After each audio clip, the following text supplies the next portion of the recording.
Newcastle United play Bournemouth this week, and curiously, the leak about not even leak announcement from Bournemouth that Iraola will be leaving the club, sparking rumours about him replacing Howe, is curiously well timed before the game. Who will take over the Newcastle throne? Can Eddie Howe maintain his hold as manager? Can we win the game? Find out right here on Toon Tactics TV, folks. Oh, brilliant from Shea. And now Murphy could take on the shot. Fabian Shea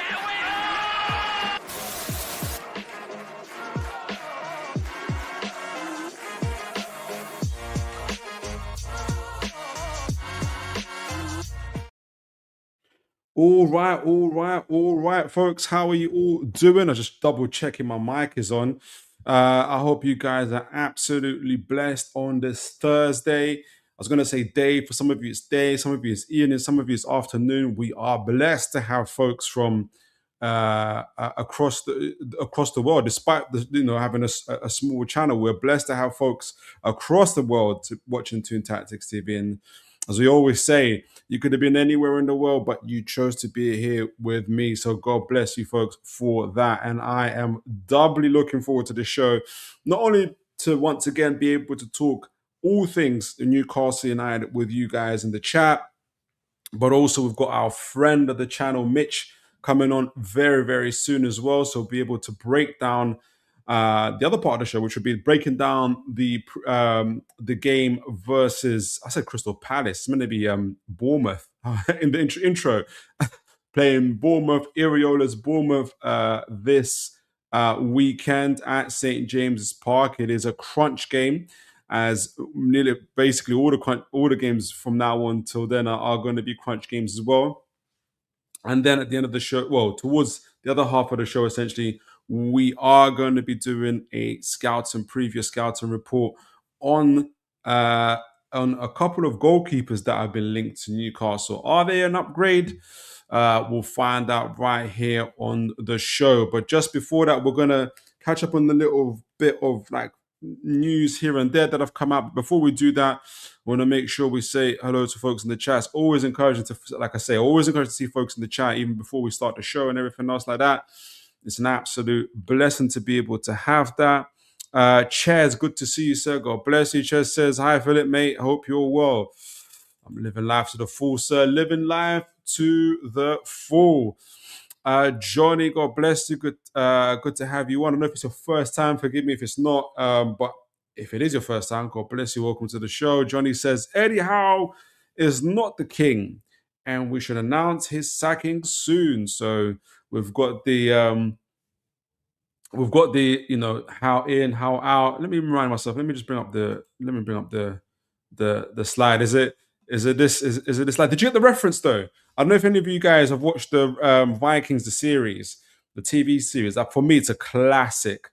And there was that famous line when Ragnar Lothbrok, the king of the Vikings, came back home to his sons. He had made a number of mistakes, and his throne was being challenged, and he planted his sword down on the ground and he said, who wants to be king? And it's almost like with Iraola being linked, Jose Mourinho being linked, media fans that are, chiming in, trying to get Eddie Howe out of the hot seat, out of the throne room that is the manager position at Newcastle United. He has to. What I'm hoping he does say again when he play against Bournemouth is plants is the football down, not the soil. Plants the football down and says, "Who wants to be king?" So. But God bless you, Johnny. Good to have you on. Let me know if you guys caught the reference or not, though. Highway Mag TV, God bless you, sir. What a blessing to have you on. Really good to see you, sir. Hey, Philip, hope you're well, mate. Yes, sir. I'm very, very well. And Highway Mags TV says, last time we beat Bournemouth in the league was with Steve Bruce in charge. Maybe we should bring him back to the dugout. Since then, we've had 7 league attempts and not one. Eddie, sorry, I missed that one. It's Howe is too sentimental for his former side. It could be. I don't think it comes down to that. I think Well, there's a lot. 7 games is a long time, to be honest. But Bournemouth are a good side, and we need to perform better. Essentially, there's no kind of ins or ways or outs about that. Good to see my man James here as well. God bless you. Hi, mate Phil. I'm doing well, sir. Good to see you. Very, very good to see you. Talk Fan TV. God bless you. Great to have you on. Uh, new who manager Bournemouth Scott Parker. I feel like I've caught you in the middle of a sentence. So let me, if you can send that back. It says Newcastle manager who manager Bournemouth Scott Parker. I don't know, man. Talk Fan TV, get back to me on that one. Raymond, good to see you. God bless you. Says hi, Toon. Philip. Newcastle United versus Bournemouth. Eddie Howe sacked from Newcastle United now, and Iraola appointed as the manager of Newcastle United now. From last time you said it was Xabi Alonso. Now you've got Iraola. Kev R, God bless you. Good to see you. He says hi. Hi to you, sir. Good to see you. James says Liverpool might have just ended the season with Ekatike. Yeah, 8 or 9 months out.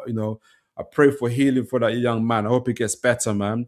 Ekatike, Achilles tendon ligament ruptured. I'm absolutely ruined.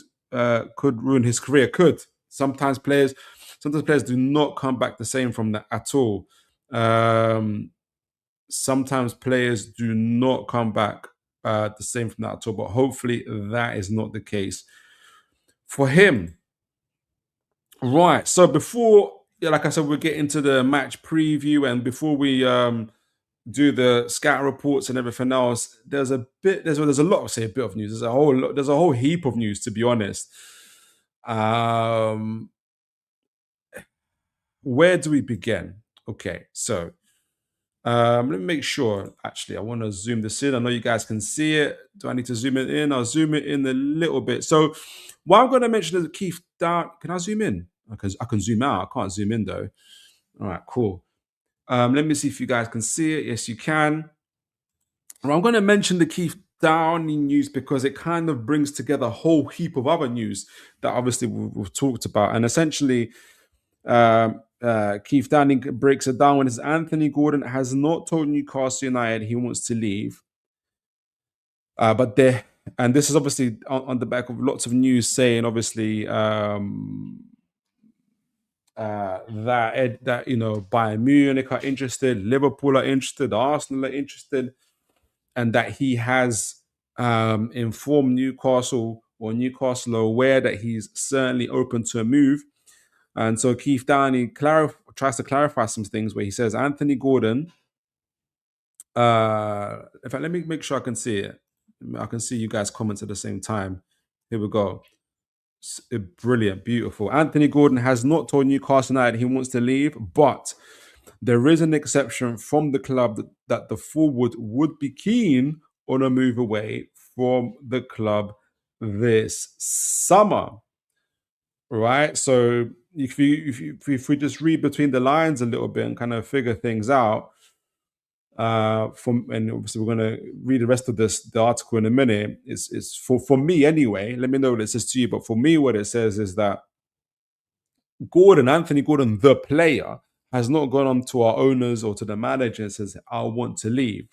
Right? So it's not an Isak situation. However, his agents or his representatives, family members, maybe his girl, his wife, whoever, have come. Well, probably his agents, right? I've said to Newcastle that they're open to that. Gordon would like to move if move should materialize, and Newcastle have come back and said, to some, yeah, fine, and we'll let know whoever your suitors are, Liverpool, Arsenal, everybody else. This is our valuation. If our valuation is met, we will not stand in your way. And we've been saying this, guys. We've been saying this on this channel, and I hope you guys, you guys are my witnesses. Essentially, I've been hoping to document it, but I don't always get this time because I feel like even our own fans, opposition fans, do this, but I don't blame opposition fans. I'm not Newcastle fans, right? But I feel like it's not even a feeling. I know that there is like even now people don't remember what happened in the summer, last summer, how we got done over. essentially all the shenanigans that came along. You know, for instance, people think that Wissa and Voltemada, they're blaming Eddie Howe for Wissa and Voltemada like as if they were his priority signings. Like the priority signings were João Pedro, then it was Katika, then it was Mr. Sheshko. You know, it's like people have forgotten all of that. But fine.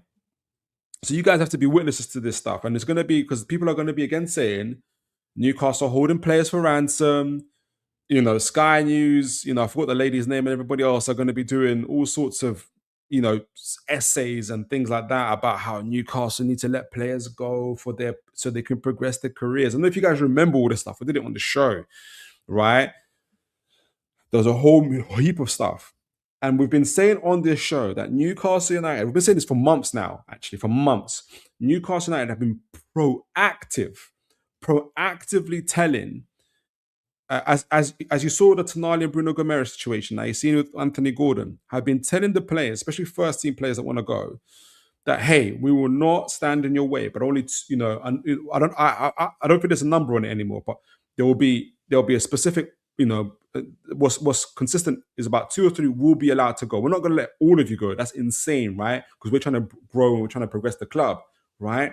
So they've been proactive as opposed to reactive in last season. I've said to them, Gordon, Tino, Tonali, Bruno, you guys can go if our valuations have met. There's already been articles from even the I newspaper, the Athletic, others saying, hey, Newcastle have already let potential suitors know, get in early. Get in early. If you're interested in this player, you've already talked to this player, you've agreed personal, whatever you've done with the player, they want to come, get in early with us, speak to us, and meet our, let's talk, let's hash it out, let's get our business over the line. Right? So I need you guys to remember this because the summer's gonna go where people are saying, like I said, they're holding them to ransom. Why won't they let? And we've said, get in early. So in my mind already, I want the people to know is that if a player hasn't got, because you're also going to get players, agents, and everybody else saying, "Oh, we had a gentleman's agreement. We've had the gentleman's agreement." Because Bruno and Tonali started that stuff off already. Now that story got shut down real quick. So it's important for us to remember this stuff. Newcastle United have let players know, agents know, and everybody else know, you can go. Speak to whoever you need to speak to, with whoever the other team is. Our valuation is met. We'll let you know. You will go early. Let Man United, whoever's going on, whoever it is, Liverpool, Arsenal, PSG, whoever, please just come and speak to us early. Let us get things over. We'll get the deal done over. We're not going to stand in your way. But before we progress, we've got our friend of the channel, incredible content creator and voice of reason. We've got our man Mitch here. Mitch, how you doing, sir? Very well, sir. Big up, big up. How's it going? You all good? Living life to the full, sir. Living life to the full. I'm really looking forward to tonight's show with you because we've got a lot to talk about. And I was only meant to do this section for about 10 minutes, but I'm already because I just know what's going to happen. Like, because it's already happened. And the thing is, there's no better person to talk to this about, Mitch, because we had it in the summer, me and you, when Isak dropped the news about, after the Football Association, I want to go, they won't let me go. When we broke down, his Instagram post and all of that stuff, we went through the whole list of players that rejected us and had the banter, João Pedro, Sheshko, and everybody else. And everybody is now giving, Howe and the recruitment staff stick for saying, why did you get Wissa? Why did you get Voldemort? Waste of money. I'm like, bro, like a Men in Black when they flashed that fling in the green. And I feel like that's what happened. And I'm like, but we went for João Pedro. But we went for Sheshko. But we went for Ekatike. Like, we literally, like, some of them were close to, Ekatike had his medical booked. I read a whole article from Julien Laurent and said the medical's been booked for Ekatike. Madness. So Man, everybody wants to try and forget that, and they want to try and pretend that we was expecting Isak to go for ages. Like this, all of this was a surprise. So much surprises hit us. We had to do something. What was we gonna do? Just sit there and be like, "All right, we've got no strikers. Let's run it." honestly. So I'm just breaking down the news. I'm gonna wrap it up in about 5-10 minutes, but I'm gonna get people's opinion. So basically, Heath Downey, and kind of it brings everything together. I was just saying that Gordon obviously has informed the clubs, I think through his agents, representatives, that can I go? I don't think he's himself done it. I think his representatives have done it. Now they've put it out into the media. I think his representative was trying to get the letting potential buyers know, potential clubs know, hey, Gordon is available. He is available. Newcastle aren't standing in the way. Newcastle, even just this week, I think it was via the Athletic or the Iron newspaper, said, look, have told clubs, please, just come early. If you want a player, just come early. Let's not do this whole media hype. You don't need to do it. You don't need to go to Ornstein and say, we don't know Newcastle's stance. Guy, I don't know what else. I don't know what else. Unless we have to hold press conferences and say to you, do you know what I mean? So this is what's happening. Weekly meetings with the media just to let everybody know what's going on. Like, we're here. We're open for business, right? So Sky News can exclusively reveal that Bayern Munich have been tracking Gordon since the turn of the year. But you know what it is with Bayern? I don't know if you saw the price that they're offering. I think they're offering between 55 to 60 million, right? And I said to myself, this is a get back. Because that's what they offered for. This is exactly the money they offered for Voltamada. And I said, yeah, man, these guys are so I can't believe Bayern Munich are still bitter. That's exactly the price they offer for Voltamada. And they just want to be able to go back to the Bayern Munchens fans and say, look, we've got them back. And I'm like, oh, geez, you got to half respect the pettiness of it, to be fair. But it's honestly. It goes on to say none of Gordon, Tonali, Livramento have asked to leave, but there is a general understanding that one or two of the trio may leave this summer. I personally believe all three. The only reason Livramento might not go is because of his fitness, but may leave. So it's just, if you just read between the lines, you don't have to try too hard, because if the players haven't asked, it's blatantly somebody else on their behalf has asked anyway if they can leave. But from your perspective, Mitch, and I haven't really had a chance to kind of fully catch up with you on this. And we'll go to the chat afterwards. But what's with all of this? Just focusing on player exits. Where are you at with it? Where are you? How do you think Newcastle are handling it? Because again, I think you were on the show last time when I was saying to you, I think Newcastle are taking a proactive approach. It seems more front-footed compared to last time. What do you make of all of this, and what's the sense about how you think the summer might pan out? I think we'll see quite a big overhaul, to be honest. I think we'll see quite a few go. Maybe not some of the key stars, or someone like Gordon could go. One of the midfielders will go. I think, like you say, Livramento could also go. But for me, I'm in a position now where there's probably only 7 players that would really annoy me if they went now. Right. Like, so Lewis Hall must keep for me. Botman, Tiao must keep. Keep them 3, calm. In the midfield, keep any 3 of the 4, as long as Lewis Miley doesn't go for me. So the 4 are Bruno, Miley, Tonali, Ramsey. Keep any 3 of those, as long as it's Miley that doesn't go. I'm relatively happy. And then Voltamada. Outside of that, if people go, as long as we've got replacements lined up, we've got some people that bring the floor up, a few that raise the ceiling that come in. I'm happy with where we are. Like, we've got the structure in place now to deliver the replacements. So as long as we deliver the replacements and we're ready for who's going to bring someone in quick time, then I'm not too stressed. Like, these stories come out and people try and wind you up, and you're like, okay, our winger's gonna go. If we've got another winger lined up that we're happy with, then I don't mind. Like, it's not the be all and end all. We're not all going to crumble as a club because Gordon's left. Like, there's been thousands of players come through the club, and we're still here, and we'll still be here once he leaves. Like, there's a few players that you get emotionally attached to, and some that you think have got very high ceilings that are hard to replace. They're the ones that I would hate to see go. And the players that I've named, I think, are the ones that fall into that bracket. Gordon, I really like him as a player. Would I like to keep him? Personally, yes. But do I think he'd be hard to replace? Not like wildly hard to replace? And do I think his ceiling is one that takes him into a echelon of players that we then can't go and bid for? I don't think it does. So he's one of them that I wouldn't mind seeing go, to be honest.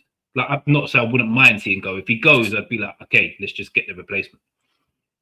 Yeah, go compared to like other players essentially, and it feels like we are where we are. No, I totally agree. We've got a few folks in the chat says, "Hey James, mate, hope you're well." Sorry, Ches.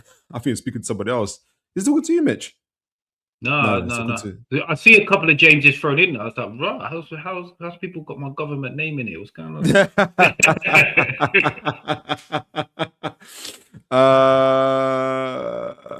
I think it's to James. Sorry, it's to James. James says Gordon can join his yellow Bayer and Liverpool. I'm happy to let him go. I want a less big-headed left winger. Fair enough. Do you know what? I don't even think it's the big-headedness. It's just at times he doesn't back it up. Like, what frustrated me on when we played Palace is he was doing loads of this slow down and relax kind of stuff while on the ball and then losing it. And it's like, if you're going to do that, be productive, man, because you look like an idiot now and it's annoying. We're going to speak about, well, obviously we're going to do the preview, but I'm going to get, I didn't get a chance to get your views on we're going to kind of blend it into the Palace game as well. So, Chess, I'm fine to let Gordon go. I'm looking forward to a rebuild, and realistically, we have to sell and recycle to do that. I fully agree with you, Ches. And I'm actually looking forward to it. Not looking forward to losing players. I know what you mean, Ches, but I'm looking forward to it because, and Mitch has just said it, we've actually got the infrastructure in place. Yeah. We've got the sporting director, CEO. We've got the money in place and some financial headroom to do it. But most of all, like I said before, and I'll say it again, this is really, really important because it's been highlighted again. I couldn't find the article that said this, is that the decision-making center to approve the transfers and everything else is now here on Tyneside. It is not in UAE. It's here on Tyneside. And I can't find this report. I don't know if it was Graham Bailey, but someone said it where they said that David Hopkinson, on the conditions he joins Newcastle, one of the conditions was that it's here, that the decision-making process is here. That tells you just how important it is. And actually, what has been rumored is that one of the reasons, if you guys remember, we're looking for Dougie Freedman, one of the reasons he didn't join is because the decision-making process was in the UAE. And so you don't want to be a sporting director. You put in all the hard work to line up the contracts, to woo the agents and the players, only for you to have to wait days and days on end to get an approval from somewhere in the UAE when you can get it done fast. So part of the reason, again, Ches, Mitch, everybody else is not, again, I'm looking for players to look forward to, but we've got the infrastructure in place. Oliver, good to see you. God bless you. Happy to see Gordon. Gordon says, Oliver says, happy to see Gordon go. Blokes a waste, man. James says, this is why I can see him being auctioned, and I could see it being above 85 million quite quickly. I don't know if Mitch, if you saw, but I was debating with the guys on the WhatsApp today, and I said to them, 100 million plus, please. And they were like, what? No way. He's not 100 million. You get 2-3 teams in there, it's going to get up there real quick, though.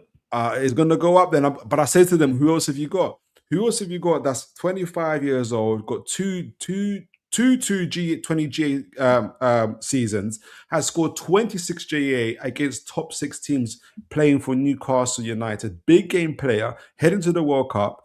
Stats on and off the ball are top 5, top 10 in Europe. You're not gonna. There isn't many player. There isn't many player that you're not going to get it for less than 70 million. This is 70 million. So you're going to get for 70 million. You're not going to get Kvara for less than 70 million. Barcola for 70 million. Like, they're not as good as him. Okay, well then go and buy them for 100 million. Right? So anyway, Ches says, I'd take 85 million, James. Good deal. Yeah, I think it's, well, let's see. 85 million is cool. I wouldn't be surprised if it goes a little bit higher. Arsenal are talking to him. Liverpool are talking to him. Bayern Munich is not serious. Bayern Munich, honestly, they're looking to just, they've got some alternatives. Yeah, they're doing What do you madness. call it? Instead of the 55 mil, just give us Luis Diaz. Bang. Straight swap. Yeah. No money involved. Straight up. No money involved at all. Lion Point says, big ups. Big up to you, Lion Point. God bless you. If Gordon wants to go, then let him. Hell, I'll buy him a plane ticket in the house. Wow. Cher says, Philip, yes, I definitely remember the media and Romano guilting us into selling Issa. Exactly. Because otherwise players won't want to come to us, exactly, as if they are held at ransom. It was a smear. It was, that's exactly what happened, Ches. Me and Mitch were covering it extensively. When I say extensively, we were reading these things line by line and going through it with people. That's why it befuddles me. It befuddles me. It's the only word I can think of. That again, I don't mind when it's opposition fans who can't remember. I don't blame them. They're opposition. But when it's our own fan base that can't remember this stuff, that forget this stuff, I'm like, this is insane. I had to. Yesterday, last show, Mitch. I played the interview when Howe returned for pre-season. I had to, because people. I wasn't convinced that people would believe in me. Where the interviewer said to him, "How was your summer holiday?" He said, "I didn't have one because Paul Mitchell left, and he's a sporting and it goes, and he was trying to hold it down, but he was saying, look, the sporting director's role is important. Like there's so many things that are left behind. But anyway, like we've picked it up though, but the incoming's a bit hard. Like he's tried to put a brave face on it because people don't understand how bad that was, that he did that. They're like, Howe chased them out. Howe was on holiday. But anyway, I digress. James says, Mitch, likely, to you, Mitch, likely Ilanga, they will not leave this season. This is why, Ilanga, this is why I'm saying we could be looking for at least a winger replacement season. Yeah. I don't think Ilanga will leave. I think it's too soon. I don't think we even recoup what we get if we sell Ilanga. I don't see there's much point. I think there's more to come from him. There's more to come. Absolutely. I just reminded actually, Elliot Anderson lost his mother today, and I want to send out prayers onto Elliot Anderson for his family and for himself, and that they, very, very difficult time, and God bless his family, and there's no words to kind of make things better, but God willing, everything could be well with you and your family when you come back as well. So just echo that completely. Respect and condolences to everybody in the Anderson family. 100%. Ches says, me too, Philip. I'm looking forward to it too. I'm more than happy to rebuild with the money we get from players who don't want to be here. And it's part of the growth process, honestly. It's part of the growth process. James says, what's the WhatsApp? Sorry. I'm going to do the WhatsApp. I was saying to the group, Mitch, I'll start a WhatsApp group because people are getting the notifications of when the show is on and stuff like that as well. So please do keep reminding me. I'm gonna get it going. I'm gonna get a WhatsApp group going for the channel folks. Ches says, Philip, I'm not sure we get 100 million. Fair if it's Bayern if it's Bayern. Because imagine, because that president, after making all that noise about Voltamada, imagine he goes and pays 100 million for Gordon. The media are going to rip him. They're going to say, first of all, Newcastle, we don't even know where Newcastle are, and they beat you for Voltamada. Then you go and pay them 100 million pounds for Gordon. Bruv, who is this Newcastle? We've got to talk. Even Tony Cruz wants to know about Newcastle. But it's an ego game. And if one thing that Newcastle owners and everybody else, I think you can't. This is business. Like, this is serious business. Big money. You can't let your ego get in the way. We can't do that.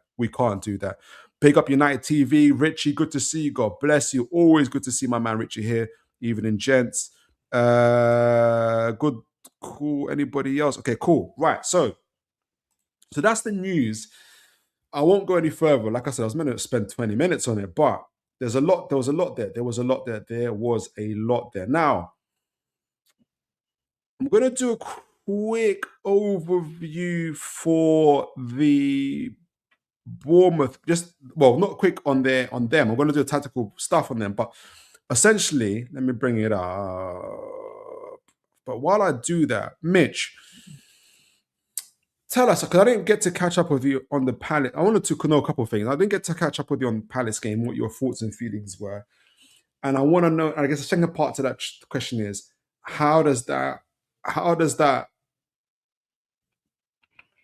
take us into the Bournemouth game for you? The Palace game was probably the most frustrating one of the season for me, because I had very high hopes going in. Yeah. We had our break. Everybody should have come back kind of refreshed. We were pretty much full strength apart from Bruno and Cher. I thought there was a big performance coming. And I think we got everything other than that. Yes, we went in 1-0 up at halftime. I don't think it was a great game.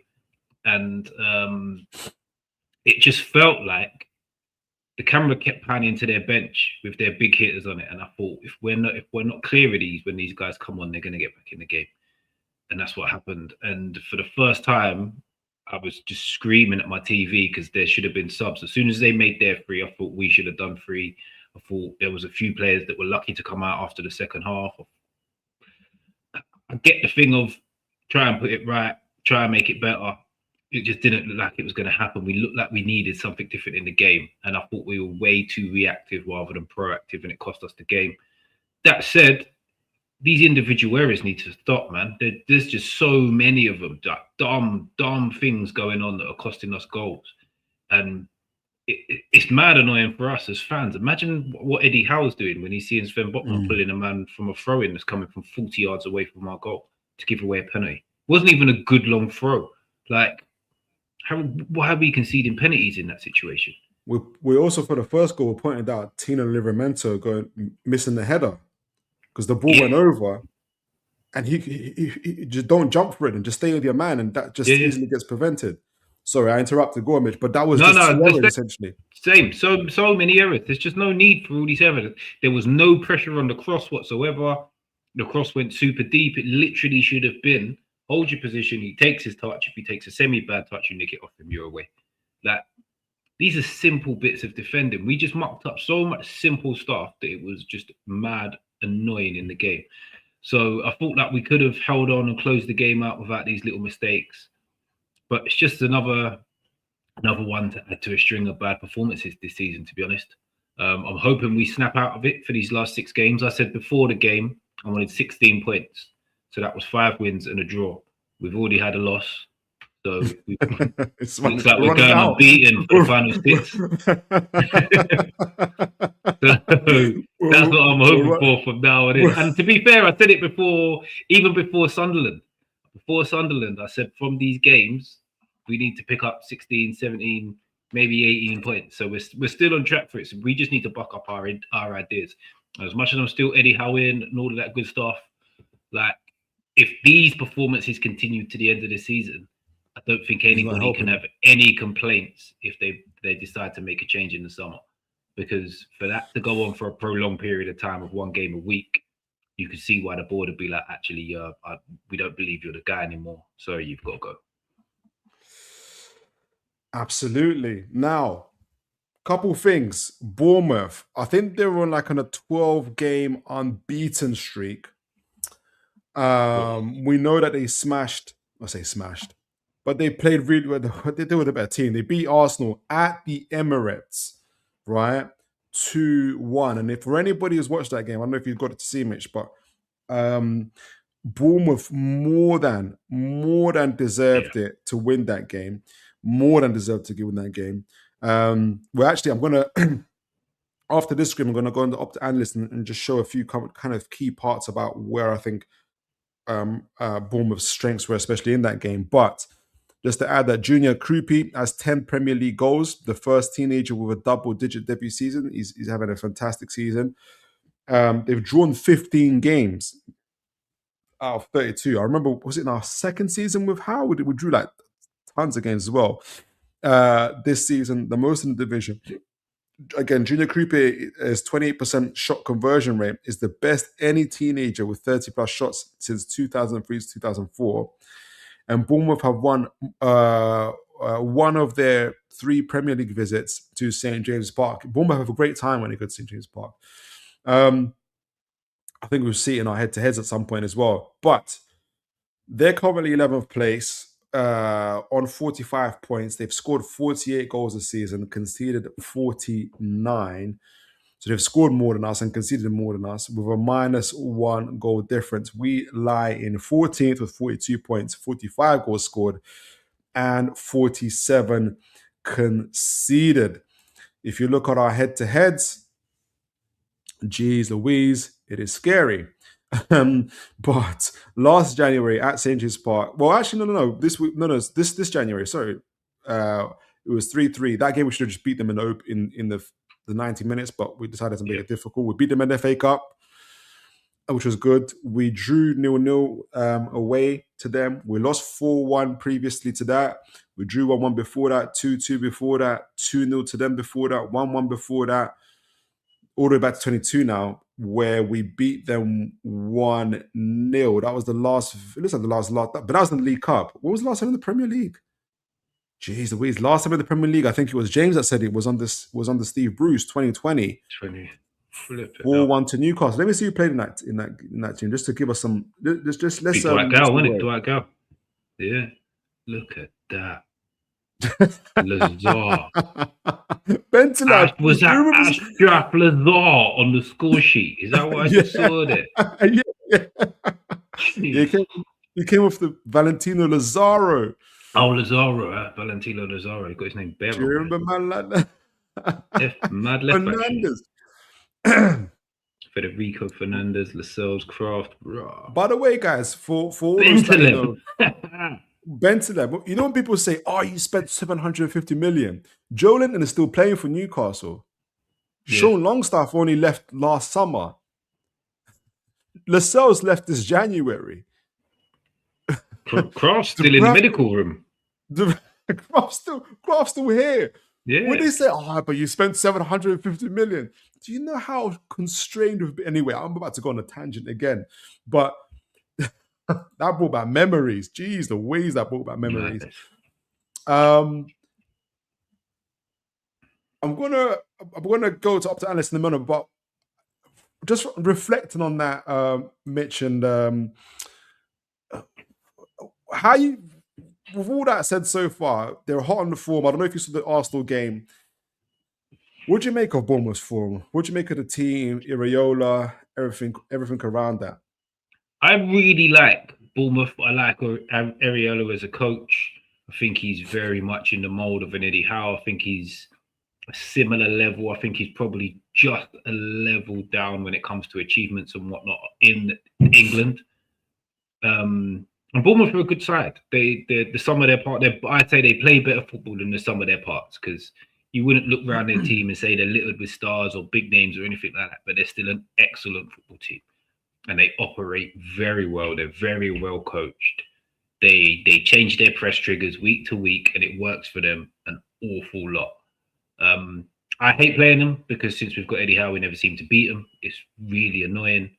But for me, it changes Saturday. I'm sticking by it. I'm sticking with the positivity. I said it last night on Spurs Kings TV.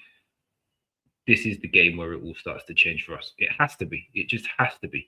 I can't accept that our season's going to peter out into nothing and we're going to be one of the teams playing for nothing with 3 games to go. Not accepting it. We need to get this and turn it around and get playing again. You'll tell us a score prediction towards the end, right? Yeah. I deliberately left that out. You done well. I almost asked you, so what remind folks what was your score prediction? But folks, for all those in the chat, you are more than welcome to please actually do send your predictions now. Let us know your starting lineups as well. We'll be really keen to hear that.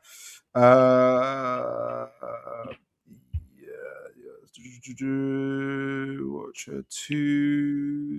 I'm missing something out. James says problem with that is that we get Hall, Tino, Botman, and Chow has to be our defense for the rest of the season. As much as people say it might be a good option to burn on the field, I disagree.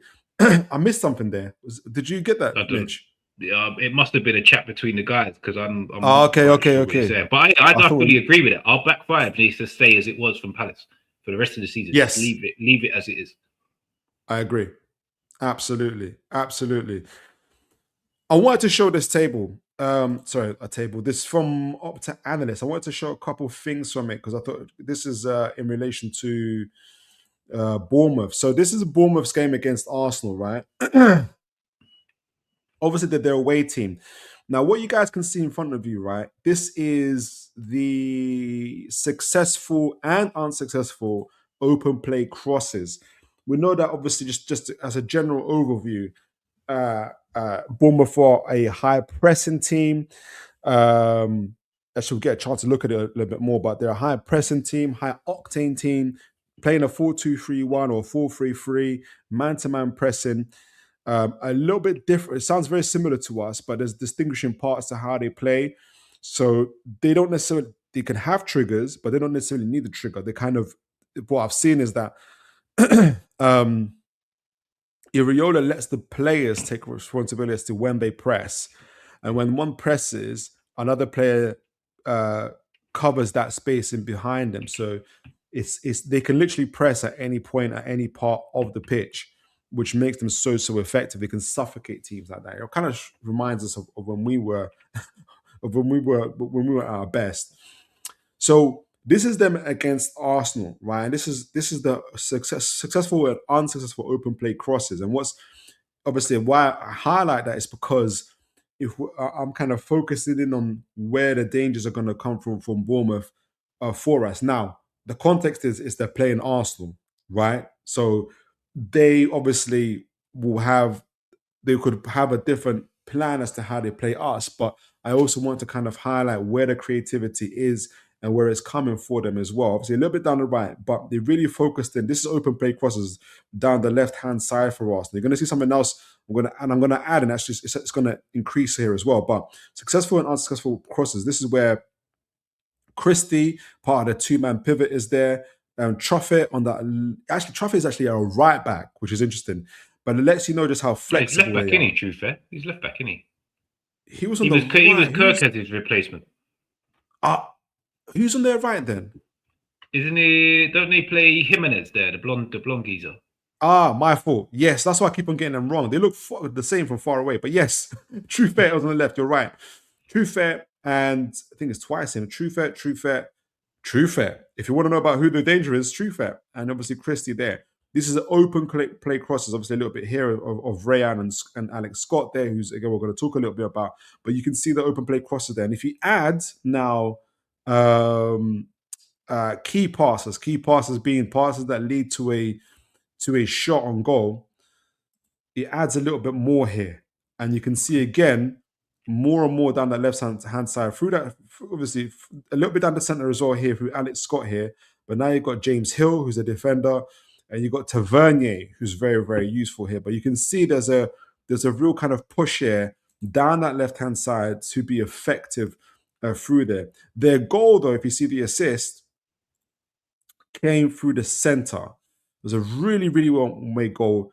It was a pass through. Well, it came into Ivan Nilsson, held off his defender, and passed it on to Alex Scott and finished it off. And they were. What was really, really impressive about them is that they took risks with the ball and they really tried to pass through Arsenal. They wasn't just doing flank. I know, like, obviously, you've seen here successful passes here, mainly on the flanks. But if you watch the game, they were really trying to. They weren't scared to go through the middle of Arsenal as well, and I think that's something just to bear in mind when we do the tactics. When we go back on a tactical board, to keep in mind when we're looking there. I don't know if there was anything that you wanted to add to that, Mitch. No. To be fair, you've covered pretty much everything. I just thought they were excellent against Arsenal. Their second goal, their winner, was a lovely phenomenal. Lovely football. Everything down to the finish as well was top drawer stuff from them, to be fair. Absolutely. I've added also here, you see the little triangles going up, going downwards. These are their successful. In fact, let me do successful and unsuccessful dribbles. Because what I'm trying to kind of build a picture for folks is their creativity and what they're willing to do at what parts of the pitch. And remember, I was saying to you that they're not scared to go through the center. All their dribbles, successful dribbles, but most of the successful dribbles, but most of the dribbles in general, are right bang here in the middle. Krupi, Tavernier, Christie, all in the middle here, in the penalty box as well. They're not scared to go through the middle. So their assists, their key passes, their dribbles, they're not scared to go through the middle here. Obviously, you get some dribbles here, different parts of the pitch, on the flanks here, out wide here. They're willing to drive with it. So you're gonna get Christie, the Tavernier, Christie again, Hill, and others. They're not gonna just like long ball it, which they're not. They will they'll be really good at vertical team, but this is against Arsenal, folks, right? They are being creative, not just via key passes, assists, crosses, but also through their being on the ball. They've been creative. They're dribbling past players. They've been even right next to in these hot spots here, in and around in these half spaces here. And we have to. This is where, in terms of what we're doing defensively, with our centre backs, with our midfield, we have to be so ready for, in terms of meeting them. I wanted to highlight that particular part about Bournemouth. There's a lot of other things that we can talk about, but I thought that this was really, really important to kind of see what we can expect from them. And, the players that we mentioned, Tavernier, Christie, Truffet, Krupi, they're all, and if any of you guys have seen the goal as well, it was really, really good. So I wanted to highlight that. I'll talk about the Palace game a little bit from our point of view. Well, this is us against Sunderland. Actually, so let me share this first. So I'm going to show the Sunderland game, but we're thinking, why am I not showing the Palace game? I'll go to the Palace game in a moment, but Palace is away. And I wanted to talk about our last home game. We're not going to stick to it too long, guys. We don't want to go through the PTSD. Right, but where this is Sunderland here, I want to take them off. This is us. Successful open play crosses. I'll do unsuccessful ones as well. I'll take off the key passes for a minute. And places that we need to work on, essentially. This is, what's your thoughts on that, Mitch? I just heard you say something. That is absolute cross spamming territory. That is crazy. That is a lot of crosses. And this is what I keep on saying. And we're going to go back to this subject of Voltemander in a minute. Box movement, box movement, box movement, box movement. When the people are saying that I know Voltemander didn't play in this game, didn't start this game. No, he did start the game. Sorry. But like, even in this Newcastle, like, regularly have this type of level of crossing. So the creativity is there. But what counts is the box movement. I don't know if you saw last week, the show on Tuesday, but I showed a clip of Lewandowski. And within a 6-second space, he showed about 4 different angles to the man that was on the flank about to cross the ball. Within 6 seconds, right? Yeah. And I was saying, okay, now that's elite movement, right? But I showed the extreme to make the point of what you need to have. I feel like you've almost shown it again, but not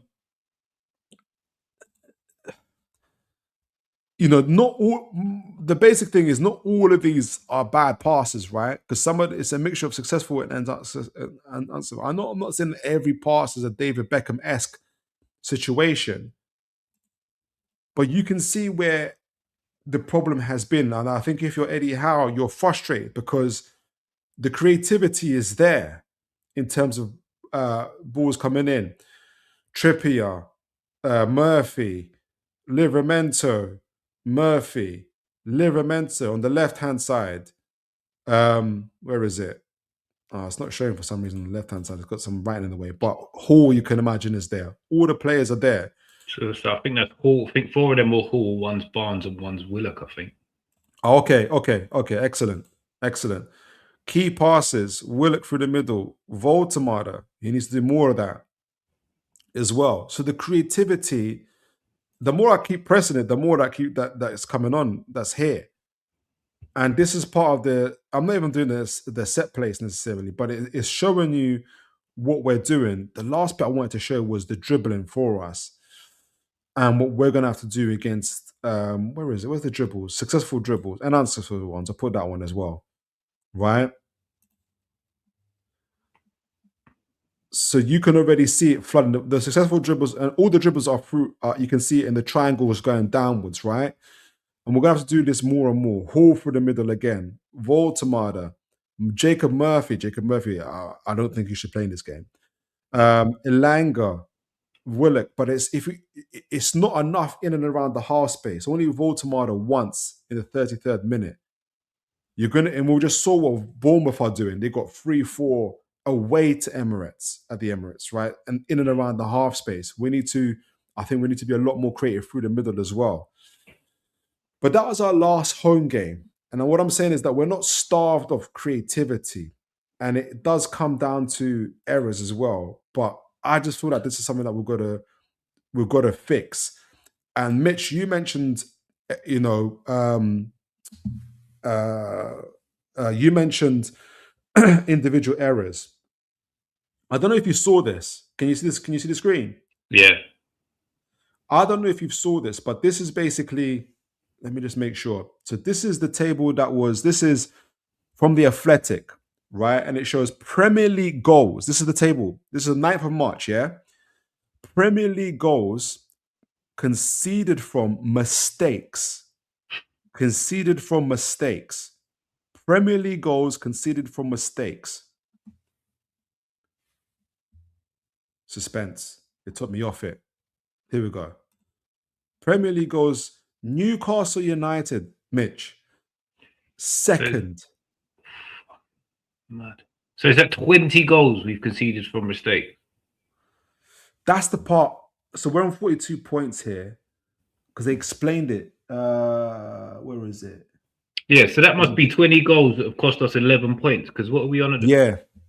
No, that makes sense. What are we on at the minute? Are we on 42 at the minute? Yeah, we're on 42. We're on 42. Yeah, so it must be 20 goals that have cost us 11 points. It cost us 11 points. Which puts us on 53, which puts us 5th? Yeah. It says here, take one. If De Zerbi fixes Spurs, it'll be fine. So take two. Mistakes have hurt Newcastle more than anything Howe has or hasn't done. This is Andy Kerr. This is not a Newcastle fan. This is Andy Kerr. When mistakes have hurt Newcastle more than anything Howe has. This is before the Palace game as well. Howe has hurt Howe more than has hurt anything Howe has done.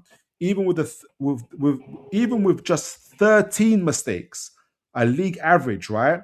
They'd be pushing for top 5. So the league average, Mitch. Yeah, bang in the middle. The league average is 13 mistakes. And what the guy is saying is, had Newcastle just made 13 mistakes, they'll be pushing top 5. You add that, Mitch, yeah, where if you look at, for instance, we've considered the whole thing about 25 points from winning positions. Even if you just half that, it's 12 points. If you make a third of that, exactly the same thing. It's exactly the same thing. Yeah.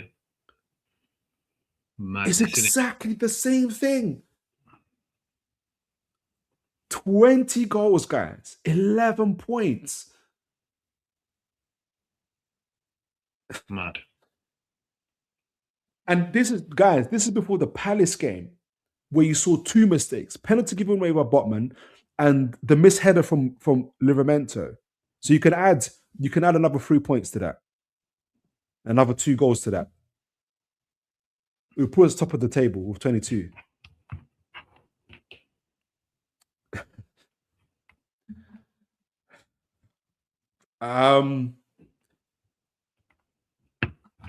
So it's obvious to me anyway what we got to do. What do you make of that, Mitch? I'm going to find the chat in a moment, but just summarize that for me.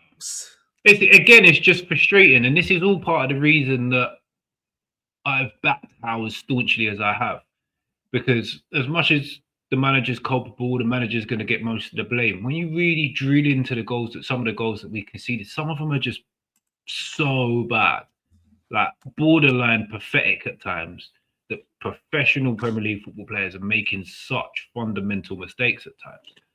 Like, and it comes across the board. And I don't know if people don't really want to drill into it and see who it is. Maybe it's their favourite player. They don't want to dig him out, and everything's aimed at how.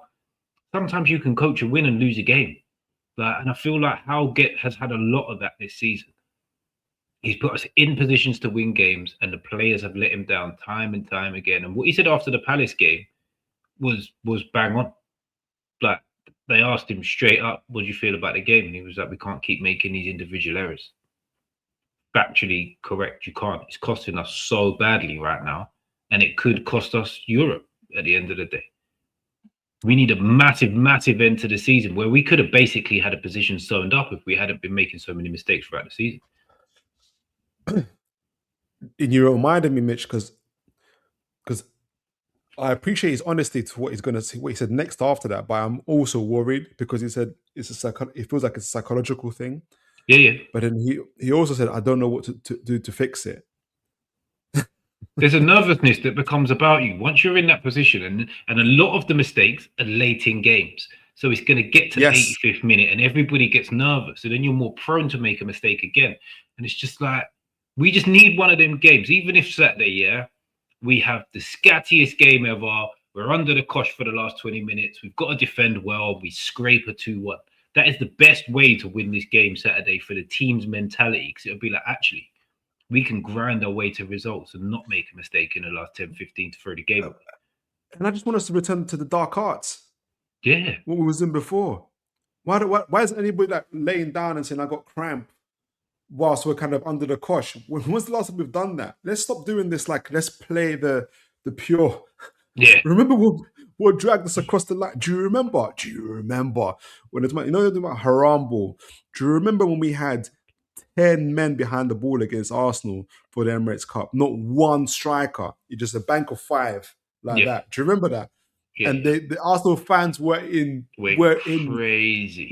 That's why they hate us so much. You remember the first time we did it? We went to the Emirates and I think we got a 0-0.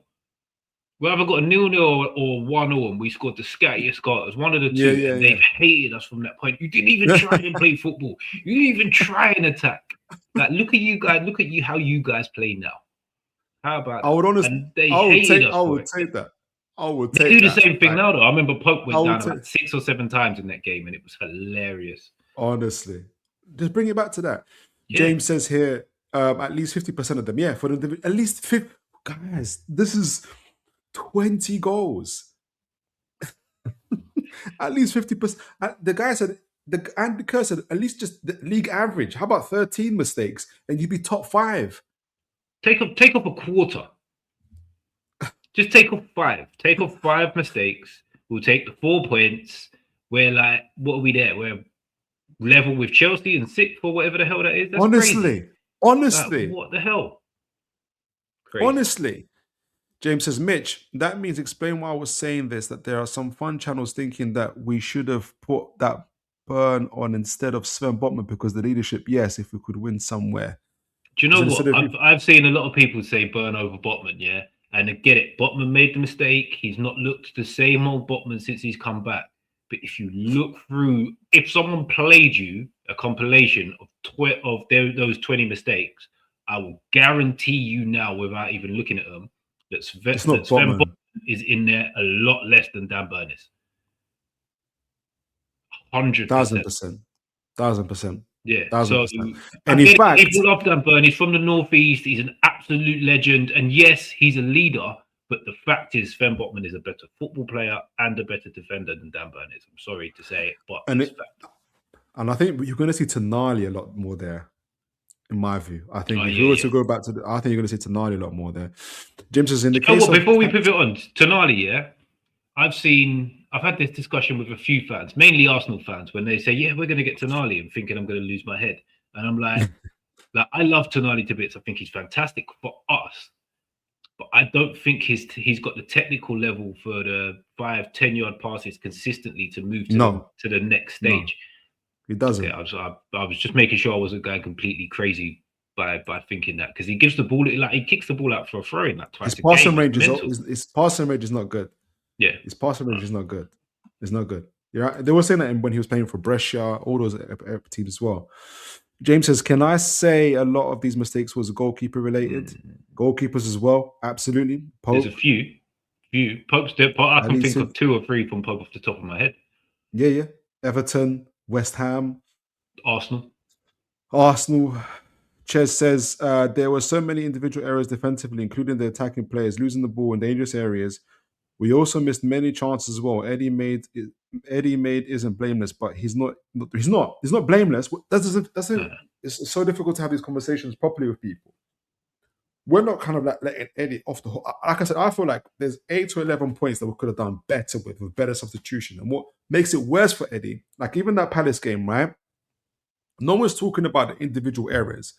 Sven Botman and Livramento missing his header because Eddie Howe decided to put on players on the 90th minute. Yeah.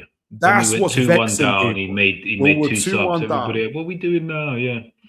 That's what's got people backs up. Just don't make the substitutions at that point. That's what's got people's backs up.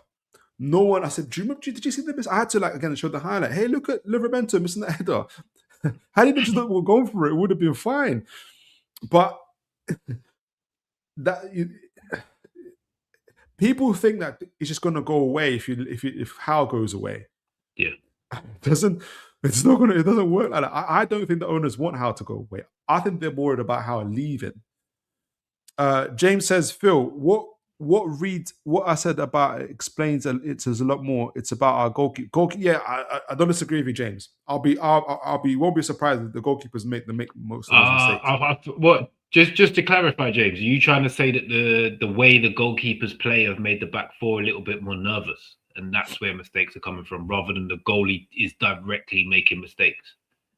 That's kind of what I read from the comment that you've just put there. That's what I'm reading from it now. That's a good call. I wouldn't be surprised. Ches says if a player doesn't suddenly become poor in the season, neither does the manager. And if he's lost the dressing room, get rid and rebuild with players who want to fight for their future. I agree. I don't think he's lost the dressing room. I think they're just. There's a thing with how this is the difference between where he needs to prove, not prove. So I think there's an arrogance about really elite managers, right? There's an arrogance that they have. It can be detrimental, but it also can take them through hard times. This is the part where the arrogance for Al has to come out a little bit. I think this is partly why he left Bournemouth, but I think why he's in danger if he leaves Newcastle because of this, where I can kind of, when he said, for instance, he doesn't know what to do about it in terms of the psychology of the players. And like I said, I feel like he needs to he needs to kind of back himself to say no, that I'm not having this type of thing. I hope he does.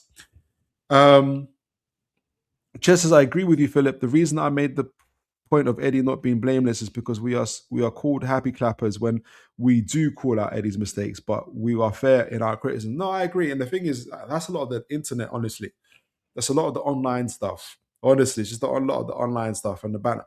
The thing is, the banter takes over real analysis where you just want to continue doing it. And it's and arguments are no longer coherent. Like, it doesn't make sense. So like today, I was in the WhatsApp group today, and someone said to me, "I would have sacked Howe last summer." I said, "Last summer, when we won the League Cup and we got Champions League last summer." And he said, "But we nearly lost it in the final game against Everton. So that was enough for me." I said, "What?" Jesus. I said, "What you mean?" That summer when we spent no money for 18 months on a first team player and still qualified for the Champions League and won the League Cup? Yes. I said, is there any manager that's done that before who's not spent any money and did what Eddie Howe has done? To this day, nobody's given me response because there isn't. I just don't understand how we're even assessing. That's what scares me. That's the same people that will go online and then start saying, and the thing is, the real came out of it, because even True Dawdy's like this. I remember I showed you his first YouTube response when Eddie Howe got hired, and he goes, Eddie Howe for manager is embarrassed. He's embarrassed. And the person even said, Eddie Howe was never meant to be. He said, Eddie Howe, this is on the WhatsApp group, he said to me, Eddie Howe was never meant to be our manager taking us forward. And that's what it is for people. Yeah. I feel like it's a bit of snobbery. Yeah, go on. It's not even snobbery. It's people that have waited all of this time to try and have that I told you so moment. Because they didn't want Howe in the first place. They didn't want him in the first place. And yeah, I kind of get it. You want to have an I told you so moment. But guess what? That I told you so moment isn't there. We won our first cup in 70 years. I need to double check this stat because I keep saying it this week. I'm pretty sure we as a team, we've accumulated the 4th most points in the league since he took over. We've qualified for the Champions League twice. We've played the third most domestic cup games since he took over. Like, there's no I told you so moment. He's done more than what he was expected to do in the time frame that he's been in. So for him to have a bad season in the league now and get sacked is never I told you so moment. He's already proved you wrong. So you just need to hold that and just move away from whatever it is that makes you want him gone so much. Because to say he should have gone last summer is just silly. It's incredible. I can't even. Yeah, I can't get my head. I can't agree with that at all. I can't see there's any angle to sack Eddie Howe last summer. James has broken it down to 12 point mistakes and 8 Ramsdale. for the 20 mistakes. So that is it. That's 20. That's 20 to 21. Ches says, yes, Mourinho is arrogant, but when he tells you that you're the best in the position, like he did with Terry, then you believe. And you know what? You triggered a very good memory, Ches. And you said you did this last time with Maldini. Because I think someone talked about it. I forgot who it was. I can't remember if it was a Madrid player when they got smashed 5-0 by Barcelona. And he walks into the dressing room. I forgot who the player was. And he tapped the player on the shoulder and said, don't worry, we're going to win the league next season. You just got smashed 5-0. So I don't know if you call that arrogance or what you call that. But I think there's an element you've got to have. If it's a psychology like that, you can see what's going on. Eddie's pinpointed it. Why have you got so many errors? He can see this. It's when he said, "I don't know what to do about it." This is the part where you say to them, "Don't worry, we're going to smash the next team." You're going to have to. Do you know what I mean? Like, Mitch, there's no tactic in the world. There's no amount of training and practice you can do. All those things are important. Because you're training, that we can all see that you're training, or we can see that you're setting up the team up to win. You cannot control Sven Botman pulling down the defender. You can't control Livramento leaping for a ball that he's never gonna get. But so there's an element where you got to do a Jose Mourinho. You just got smashed 5-0 Barcelona. You got eradicated. You walk into the changing room. I can't remember who the player is. I'm sure someone in the chat will remember. He slapped him on the shoulder and said, don't worry, we're going to win the league next season.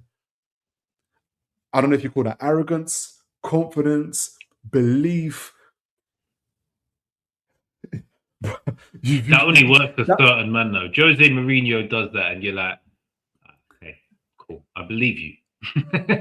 But that's where Eddie Howe's got to learn it. He's got to put that on them. Because like you just said it, Mitch, no one's played more domestic cup games than you. You've got the 4th highest points in the league. You've seen the Champions League twice, right? You've done it with no money, literally with no money. They want to forget, but you've done it with no money.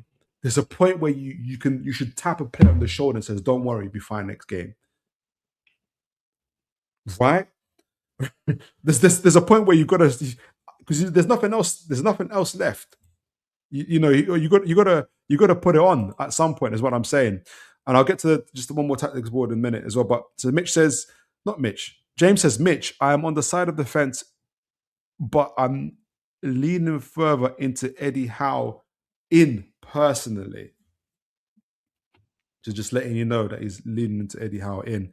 Cool. Ches says, spot on, Philip. Much of it's psychology because when you watch his interviews as a non-manager, he drops the act and comes across very likable. Exactly. There's a point where there's nothing left apart from you just saying you can do it. There's only so much videos you can replay, tactics you can do. There's nothing more to get. Now, do you have managers that don't have tactics, don't have training, don't have development? All they have is gusto and arrogance, and that eventually runs out, right? You know, I can think of Steven Gerrard or somebody. There's only so much you can say, I'm Steven Gerrard. That's going to wear off after a few weeks. And they're going to say, mate, I don't know why I picked on Steven Gerrard, but there's going to be, do you know what I mean? Yeah. Paul, I think you meant Phil. Phil says, the reason I'm thinking, James says, Phil, the reason I'm thinking it's the idea to keep him at the moment is that there's going to be so much turnover on the managers end of season. It's not the right time to look into it. It's not. Even, I know some Liverpool fans don't want to hear it. Slot is going to stay. They're going to keep Slot through this. Arteta will stay if they won't win the Premier League. Gone are the days of just hiring and firing people. You can't keep on doing this. And the way online I'm seeing people, first it started off with Iraola yesterday. Not even last week, yesterday. He's achieved even more than Eddie Howe before he went to Newcastle. No, he hasn't. Eddie Howe's was about 10 years deep into management. He got Bournemouth 4 tiers, promoted them 3-4 tiers before they got to the Premier League. They keep on saying he got relegated. He was in the Premier League for 5 years of Bournemouth before they got relegated. 5 years. Iraola hasn't done that. And like you said, it just comes down. And then it's up. But all the stuff that you blame Eddie Howe for, he can't handle Champions League and the Premier League. Iraola's never done he hasn't done it. He's knocked out in the 3rd and 4th rounds. And I'm not even trying to diss Iraola, but we had a session on Tuesday, Mitch, where we were talking about who's the manager, and I was saying like he's going to have to be the next level up, otherwise we're going backwards. Yeah. If Iraola takes over today, I'm going to support Iraola, but I'm going to tell people if we go out of the 4th round of the FA Cup, I wouldn't be surprised because he's still learning. If we get into Europe and we go out and we're suffering in the league, I wouldn't be surprised because he hasn't done it before, right? Yeah, same. It's one of them things. We're talking about bringing in managers to do something that Eddie can't do, and we don't know if they can do it. And have we got the squad to do that? Really? The people, this is why I talk about raising the floor. Because everybody wants to see a nice shiny player in the starting 11. But the fact is we need 4 or 5 more rotation players that aren't a big drop-off from the players that are starting. That's the problem we're having at the minute because we rotate and the players are nowhere close to the players that were in the position previously. The summer window was such a flop. It's unbelievable. We're meant to get Trafford and João Pedro first week. That's what was meant to happen. Anyway. Ches says, I honestly don't mind if a fan is Eddie or in or out, either do I. But just have a good argument and data to back it up. I can respect it. I honestly, and look, like I said, I do think, having said all of this about individual errors and stuff like that, for me, I think I think it was here when I was doing it with Mitch, actually. Mitch, remember the table I showed with the games over the season, the Premier League, the games we dominated, the games that we were dominated. Yeah. And I was saying to him, look, there is all these other issues, but in mitigating circumstances. But are you telling me that we couldn't get 8 or 11 other points from this? Like this, you're making substitutions in the 90th minute. Do you know what I mean? Like there's tactics that you're getting wrong. There's at least 8 or 11 points that Eddie Howe could have got, right? If someone says to me, if you want to be elite, that's the gap he's got to close. Fine, and you tell me, because you got to add to that, because then you're going to have to go. Essentially, the next manager up has to be like a Xabi Alonso, Tuchel, someone like that, to say that that's done it. that could, because that's the only you can't pretend to me and tell me Iraola, as much as I respect Iraola. Today it's Jose Mourinho. Oh, Jose Mourinho. Have you seen what Jose Mourinho been doing since like the last 4 or 5 years? Like he's been doing madness. Been wreaking havoc across Europe. He will turn this club inside out, outside in. Yeah. It's not the Jose Mourinho that won the treble with Inter, that won the 2 Premier League back-to-backs, that won the Champions League with Porto. It's not that Jose Mourinho, guys. Oh, it's going to be the fulfillment of Sir Bobby Robson. God bless Bobby Robson, but if Sir Bobby Robson saw this version of Mourinho, he'll be saying no, thank you. Yeah, 100%. He'll be saying no, thank you. Right, so let's quickly go to the tactics board before we finish up with a goalkeeper review. Where is it? Where art thou? Share this tab instead. Oh, it's gone back to it already. Come on. All right. Mitch, can you see it in front of you? Is there a full picture? Yeah. All right. So we'll do a quick one. We won't go to. Why am I saying Man United? Right, I was about to say. Jeez, that's scary, bro. Scary stuff. Who playing Bournemouth? Right. So we've seen what Bournemouth do. You'll see them. What's really, really important, guys? Can you see, Mitch? Can you see the thing? Yeah. Got it. Yeah. So this is what's important. I don't know why they put Ryan in the middle. This is mad. This shouldn't be Ryan, but it should be Scott, who's out on the right. Scott. Yeah. Why did they put Ryan here? That's weird. Maybe that's how it showed on the thing. And in fact, Christie should be like this. Scott should be like that. Jimenez, you're right. It's Jimenez. So a couple of things I wanted to show before we get into it. And keep in mind what I showed you guys earlier around where... Jeez, what's happened there?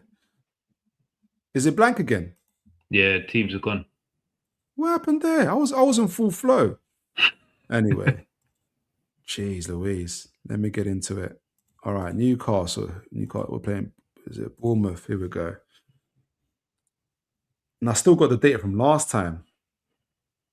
All right, so, but let me not digress. So it's going to be Ryan on the right side here. Young, but he's dangerous. Really, really good on the dribble. Now, remember from the preview, what we just showed you, the creativity of Bournemouth.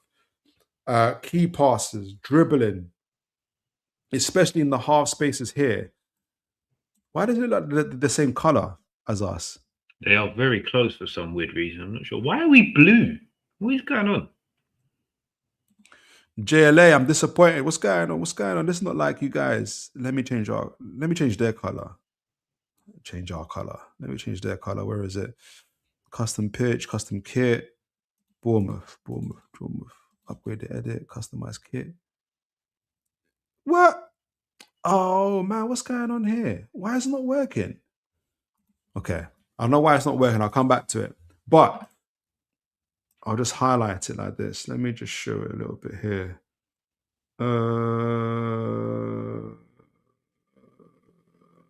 Can you see the players though? Can you see? We can. Yeah, we're just about to tell the difference. Yeah, we'll be all right. All right. So the key. Jeez, what's going on here? Are you logged in? Because I think when you're clicking on the things, it's resetting it. So I don't think it thinks you're logged in. Well, you must be though, because it's got your data from the last ones. Yeah. So what is going on? Apologies, folks. You keep them talking, and then it's on a different screen somewhere else. Let me see. Are you not working? To be fair, James, I've just seen your team in the chat. What's he saying? Who's his team? That's pretty much exactly what I'd go for. So Ramsdale, Tino, Hall, Botman, Tiao, Miley, Sandro, Ramsey, Gordon, Ilanga, Voltamada. That is pretty... I'm trying to think if I'd make any changes to that. No, that'd be what it is, because Joelinton suspended. It's just who you give the armband to. I reckon, you know what? On a wild one, I would just go straight in Lewis Miley.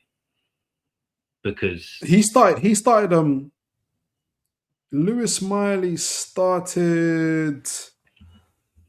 He started against Palace. Yeah, he started, but I was just looking at who you give the armband to in that 11. Oh, the armband. Yeah. Yeah, because you don't want. It's either players who you can't really see as leaders or young players, but Miley's going to be around for time anyway. So I think we just hand it to him and just say, look, do your thing, young G. Because we can't have. I assume that then you're not seeing Jacob Murphy starting. No, we can't be starting him just to give him the armband. He's not a captain anyway, man. There was a few occasions at the weekend that he just wasn't doing captain things. That certain things you need to do. There was one point, I think the referee gave a free kick for something, and Malik Thiaw had to call him over to speak to him because no one could speak to him. So it had to call Jacob Murphy. Yeah. Did you see you need to be involved, and you need to just do that naturally, or you're not a captain. You're just not that guy. No, I agree. I'm just trying to fix this screen. That was disappointing. That part was disappointing. So do you think Elanga will start then, or? I would like Elanga to start. I'm not sure. I was expecting him to start this weekend. Maybe Eddie Howe had in his head that Elanga had played his couple of games for Sweden that were actually big games, and he wasn't quite ready to come back into the Premier League. And obviously Murphy hadn't been nowhere, so he'd had the full weeks of training. But no, Murphy's one of those that he's been great for us. I'm not going to disrespect him in any way, but I think his time here is done. I think we've seen his ceiling, and I don't think we can really keep utilising him to take us anywhere other than if he's not going to take us anywhere forwards anyway. So I think we need to pivot into something different and try and go a different way. We spent 55 mil on Elanga. He has to start playing games. We need to play him into form now. Would you put what do you call it? What do you call him? Barnes? Or are you thinking, nah, you have to, like you said, we paid 50 mil? You know what? I love Harvey Barnes, and I love how direct he is, and I love the goals he scores. But for me, it's just when he starts, he just doesn't seem to have the same impact. I don't know if that's just because he has a lot more of the highlight moments off the bench, and it's kind of clouded my vision a bit. But I just don't think he's as effective from the start. So if you've got someone that impacts a game off the bench that well, unfortunately, they're just going to have to do that over and over again, because I don't think any of our other wingers have impacted the game off the bench ever, really. So it's a good player to have to come off the bench because he can clearly do that. So why not utilize that skill that he's got? You have to put it to good use. You can't just Because what's the point? So like Gordon seems to be terrible when he comes off the bench. Elanga doesn't really do an awful lot when he comes off the bench. So you make the change and you maybe lose a bit in the game. Whereas Harvey Barnes, he's come off the bench and done bits time and time again. So why not? Why not just use it? I agree. Can you see the thing now? Yeah. All right, cool. I think we're back online now. How do I change the color? Change strip, change outer color. Yeah, make it more like this. At least we'll do that. Otherwise, I'm going to learn. You can see the green part in it. Yeah. So if folks remember, there's that. Where is it? I want to show this part. It was this part of the pitch that you, especially against Arsenal. Now, I'll take it to grant. Look, they're going to be a bit different in terms of what happened, or are they really? But they showed a lot more creativity in that final third. A lot more dribbling going on as well, and that's where you got Mr. Krupi, Eva Nielsen. I don't know. I got Ryan here. Ryan's here. Scott. In fact, Christie was on this side. Christie was on this side here. And you got obviously Truffert as well. And this is the part where Newcastle have to be really, really kind of disciplined in what we're doing and what we're trying to achieve here as well. I mean, Mitch, in terms of how you're seeing them us lining up, they're going to be a higher pressing team. They're not going to be, they don't mind me leaving two at the back with Senesi and others. My whole thing is, it typically has been, watch if we break on them, we're going to be dangerous. That still counts and that's still true. but we haven't seen enough of it. Let's talk about the first part before I do the attacking part. How do you see people lining up? Livramento versus, for instance, Trufer, even Nilsson either against Chow or Botman. Let's just say Botman for now. Krupi with Chow. Christie working down the side as well, with Tonali and Miley around these sides as well. What, obviously, Joe Linton's not playing. How do you kind of see the one-to-one battles? Again, this is a game that I quite like, the one-to-one battles. I think that the key one is going to be the midfield runners. Like we saw with Bournemouth's winner at the weekend. If you don't follow the runner and they create a little bit of space, you're in trouble. And I think at times a couple of the midfielders have been a little bit slack with stuff like that. So we need to be on point with that part of the game. I think that's going to be the key thing. I'm not too worried about the crosses into the box. Not really too worried about many of the matchups. I think Tino will be good against whoever he comes up against on the right hand side, which is most likely to be Trufair. Hall against Rayan. I don't really know enough about Rayan, but no one ever really seems to give Hall nightmares apart from Yamal at Barca. So I'm happy with that. The central two, Evan Nilsson against Botman, decent. Krupi against Tiao, decent.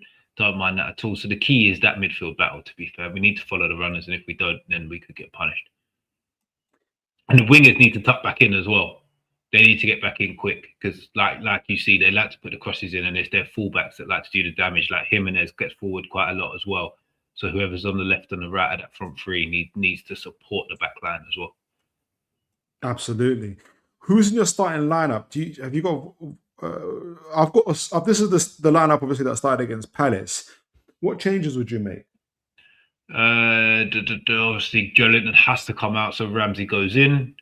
Yeah, I would do Osula out. I'm torn. I'm a little bit torn between Visser and Voltemada. Because for me, attacking wise, there's two ways to win this game. If we're going to win it on the break, this is going to sound weird. I think it should be Voltemada. Because I think when we win the ball back, we should hit his feet. As he drops the ball off, our wingers then go. So the movement has to be, say Botman wins it, he looks for Voltemada. As Botman plays the ball to Voltemada, someone say like a Miley needs to show him face. So as Voltemada's got his back to goal, Miley needs to drop in. So Voltemada's got a nice little touch off. The wingers then go, Miley, Tonali, whoever it is, has to then try and find that pass to get us in behind, get us on the break. If that's how Eddie Howe wants to win it, that's my striker. If he wants to spam crosses like we did against Sunderland, it's got to be Johan Wisser for me. He's the only one that's got the box movement. He's proactive rather than reactive. He'll do the double jink. He'll show back post, come front post, or do the other way round. I don't think any of the other two do that. Voltemada's a little bit cumbersome. He sort of waits and waits and waits. And Osula seems to hang back. And then once the cross has been played, he tries to get there rather than just gambling. And I think this is the only one that's going to cause them problems from different various crosses. So even though Osula scored and showed some good box movement, you put Voltemada. I just don't think he's ready for consistent Premier League football yet. I really don't. Okay.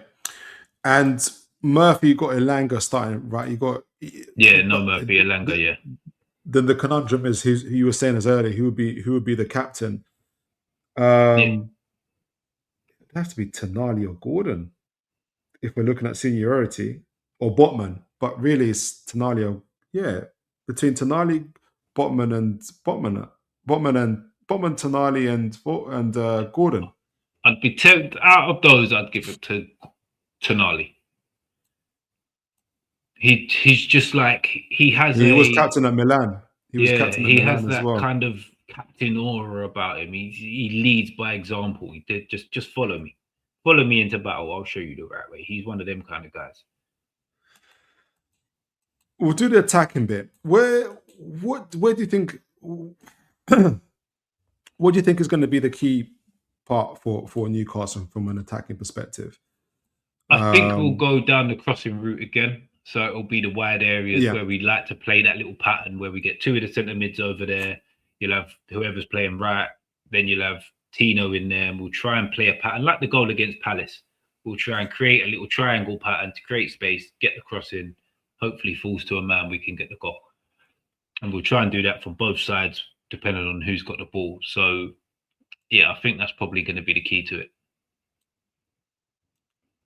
Of course, these areas. And remember, Bournemouth do concede a lot of goals. They've conceded more goals than us so far this season as well. So there is going to be those opportunities. Despite that,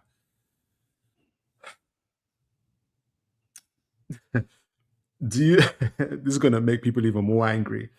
But do you think with Joe Linton suspended, Ramsey stays on the bench and Voldemort goes into midfield? So what? So Bournemouth play what, a 4-2-3-1 type of formation? Yeah. And the two of that is Scott and Christie, right? Mm-hmm. So I wouldn't be that annoyed with it in this game. Because physicality-wise and getting about the pitch, Voldemort against, say, a Christie, I don't mind it. Don't mind the matchup.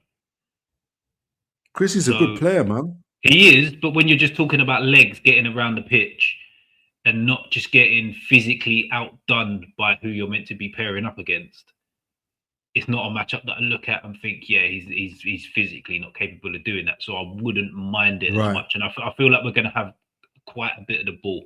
So I wouldn't mind it as much in this game as in other times that we've done it. Right. Guys, send in your score predictions. I'm going to ask Mitch towards the end. I'll just add from my part, I think we talked about the transition. We saw, obviously, against Sunderland and others, we're going to be putting in a lot of crosses. What I want to see, and like you said, personally, is a lot more action in these areas here for Newcastle. I want to see a lot more bravery on the ball in taking your man on. And that's why I'd still play. I hope, he should be doing this, is play Ramsey in these areas because his ability to receive the ball. What I hope to see is a Ramsey, Miley, and a Tonali back midfield. Yeah. I hope Tonali's more fixed rather than, I know that he likes had them rotate, and at times they'll rotate, but especially when we're attacking, I want Tonali to be a bit more fixed. So he's got Evan Nilsson, Botman, for instance, Botman and Chawa here, and you got that kind of backup here. And then you got the likes of Elanga and Livramento, hopefully keeping the likes of Truppier on the back foot, Hall and Ramsey and/or Gordon keeping Jimenez on the back foot, allowing either, the interplay of either Ramsey and/or Gordon, either on the inside or the outside. Gordon's want to be here. However you want to do it. This is the part I want people to watch really carefully. And I hope it doesn't happen. I hope that Eddie Howe has a week with Voldemort. Hope Voldemort turns up for training. And this is what I need to see from Voldemort. He was a strong guy. Too often defenders, have been able to bully Voldemort. And you see him having to drop deep like this. People could be saying, but Howe's got him dropping deep. Watch his individual battle. This is going to be the key one if he does play. Watch this individual battle, because say what you say about Osola, and his first touch is not great, and it's annoying. It's annoying how bad his first touch is, because Voldemort's first touch is very good. The problem is not strong. Osola's strong, but his first touch is not good. So Osola's really good in these situations, but he can hold the ball up and bring others into play. That's why I kind of see him starting over Voldemort. But if Voldemort starts, if Voldemort does start, I hope you see him being a lot more stronger in these situations here. And so he can bring others into plays. Otherwise, if you're getting somebody then pushed out, he does no help for anybody. Right, so folks, send in your predictions, and I'll go through the chat quickly because I do want to. You got some time to stay to do a scout report with me, Yeah. and we'll get on to it.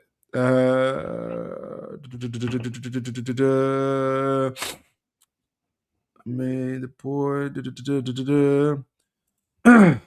Where is it? Just says yes, Marino is arrogant, but when he tells you that you're the best in your position, like he read that. Sorry. Mitch says, let's be fair, Philip. If we football fans aren't Mensa members, some channels confuse loudness of making valid points, and fans eat that up. This is where you get this tribalism in our fan base. Absolutely, totally agree with that. James says, Mitch, I am on the side of the. Oh no, I've read these parts. Sorry, guys.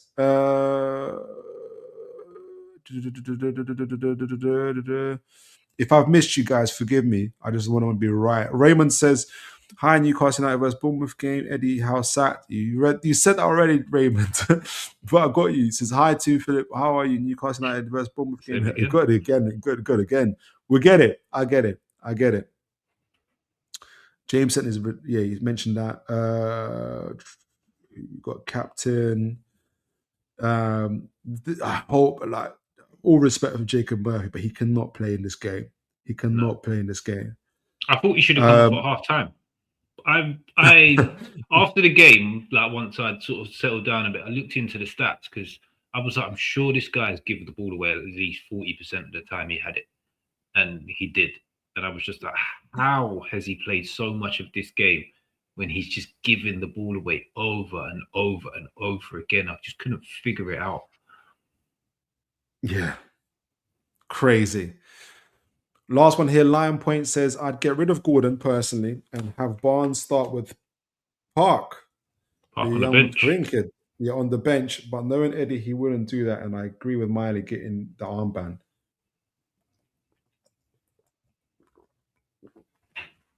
If Miley gets the armband, with Tonali there, Gordon there, Botman there,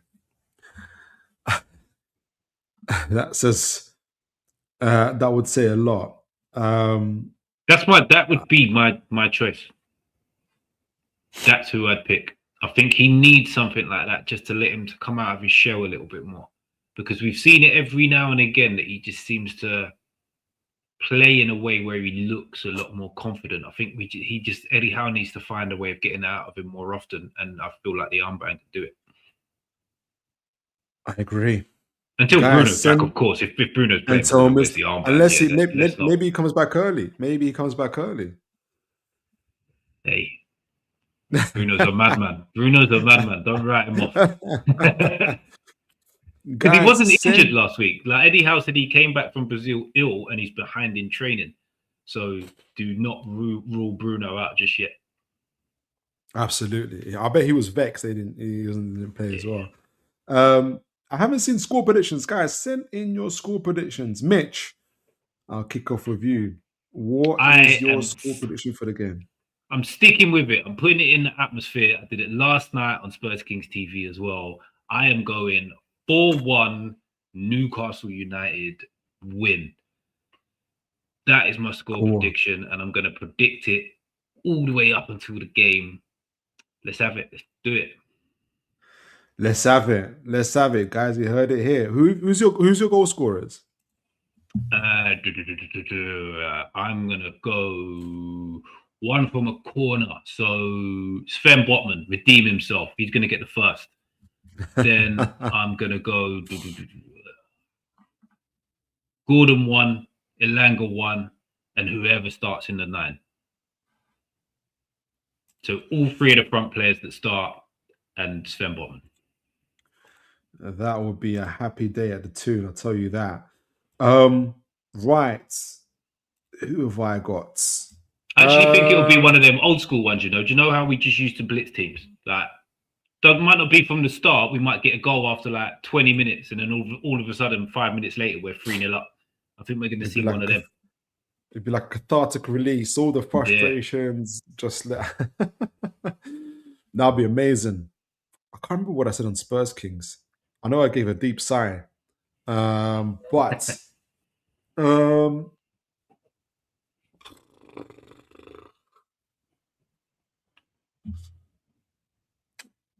think I've actually got it written down somewhere, you know. Do you? Yeah, I have, yeah. What did I say on Spurs Kings? 2-1 win. Lion Point. Did I say 2-1? Yeah. I'm gonna stick with it. I'm gonna say Voldemort off the bench. Because I think Osola scores the first. I'll say Osola starts. Cool. Voldemort off the bench. We score first, then inevitably Bournemouth pull one back, and we're all sad and scared. And then Voldemort comes off the bench and reminds us that he's a striker and scores. Lion Point, thank you for that. It says 3-1 to what? 3-1. I said thank you for that.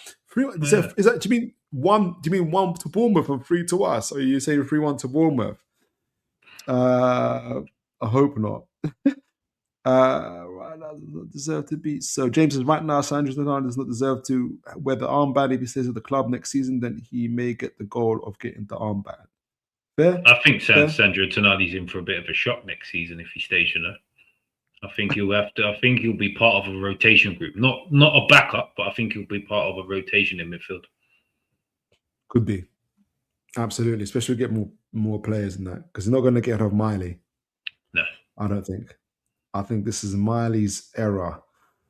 Right. So, guys, keep sending in your score predictions, your lineups and everything else. I want us to do we're looking for an upgrade. We're looking for that goalkeeper upgrade. We talked about some Bart Verbruggen last time.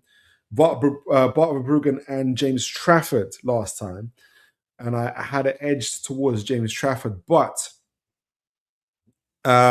we knew this, and it was inevitable, really. I think in PSG, Bayern Munich have all made their intentions clear around Bart Verbruggen. We're not going to get it over them, or we might. You never know. But I don't think we're going to go for James Trafford either. I think his wages are a little bit too high. But I also think that moment is gone with him. We might get them. But anyway, that has led to more links to more goalkeepers and a different kind of conversation, because what I've learned through kind of looking at these scouting profiles for goalkeepers is that their journey, their development journey, because of the length of how long people can play, is different to ordinary players. So I'll show you what I mean in a moment. But I'm going to look at 2 goalkeepers, but I want to first start with why we're looking at them. And obviously, we've got this gentleman, Robin Risser. I don't know if you saw information, some of the news on him. Now, this is in March, but we've had some earlier ones as well. But this is from Sasha Tavaleri, who's very, very well known. Belgium, I think, journalist as well. But he's been saying for a little while now, exclusive, Newcastle United is making a move on Robin Risser, the RC Lens goalkeeper.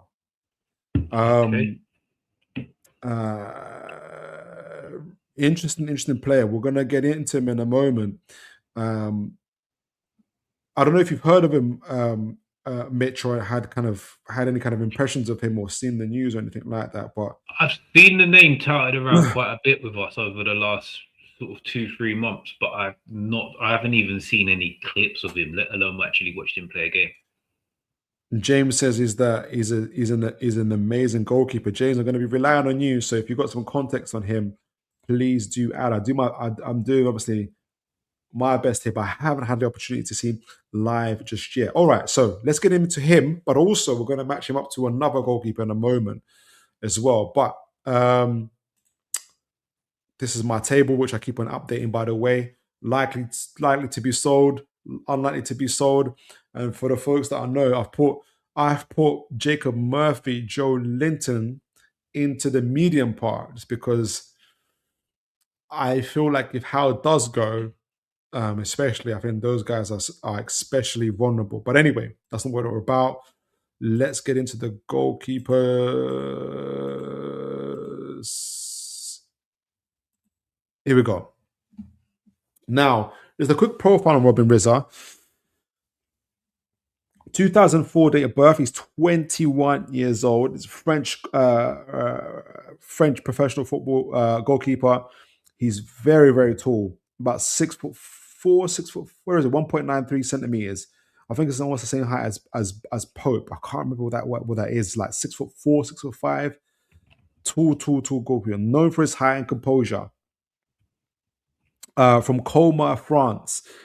Early career, Risser came from the youth system of RC Strasbourg. So Chelsea fans, Chelsea will know about him. Where his performance for the reserve side and the France youth national teams, and you will see in a moment that he's risen really quickly through those teams as well. Drew attention. In 2024, Strasbourg initially blocked a planned loan move to Red Star FC at the club, as the club viewed him as a long-term asset, and he did end up going there anyway. He later gained the first experience on a loan spell there before joining Lens to compete in France's top division.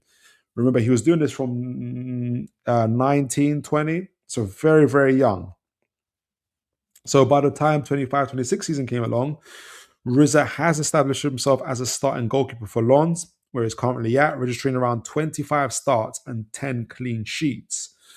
And over 60 saves in League One, playing, his consistent performances in domestic competitions and the Coupe France highlighted his maturity for a player his age. So he's actually risen really, really quickly through the French youth ranks from like 16, 15.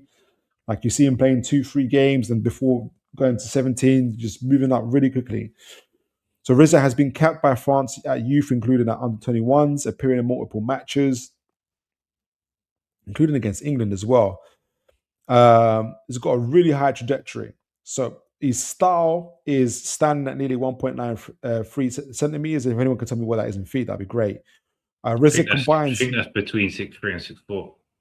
So okay, so it is 6'3", 6'4". Voice is starting to go. Risser combines reach and reflexes with calm distribution under pressure. Observers note that his aerial command and composure, which is important, even though his metrics don't bear it out, we'll see it in a minute, but qualities that make him valuable for both club and for country. You know, James here says 13 to 14 clean sheets. So there's an update on that this season on the French League. 2 of these were against PSG. Wow. So that's good to see. Ches says Robin Risser is my number one choice. I don't know the stats, but he seems to be decent with his feet and distribution, and a very good keeper. Well, let's go into it. Before we get into that, though, current contract situation. His current contract with not Strasbourg, Lens, is until 2030. His total weekly wage, including bonuses, is 17,000 euros, 17,500 euros, which is about 14 English pounds. So there's a lot of space, a lot of room for us to maneuver with him. To put that in context, Pope is on 70k. Ramsdale is on 120k. So there's a lot of room for maneuver there. Obviously, Ramsdale will go, and the possibility of Pope going as well with this. So there's a lot of there. But again, if we're talking about price, his contract runs out in 2030. I can see Lens trying to get, obviously, as they should, get the maximum they can for him in terms of money. Right, so we wanted to show his heat map, but also his injury record. So just quickly, his injury record is not a lot. Basically nothing. You know, he's missed one game, 4 days in 2025 through a head injury. Very early stages of his career. You know, you can literally say this is his second year as like senior professional, right? So he's fit, he's available. If you compare that to Pope and others who have extensive injuries that have impacted his performance, this is a good start for him in terms of his own injuries where he's at. Now, if you can see his heat map, this can be impacted by the teams that you play. Obviously, a lot of heat map around his penalty box, which you expect to have because he's a goalkeeper.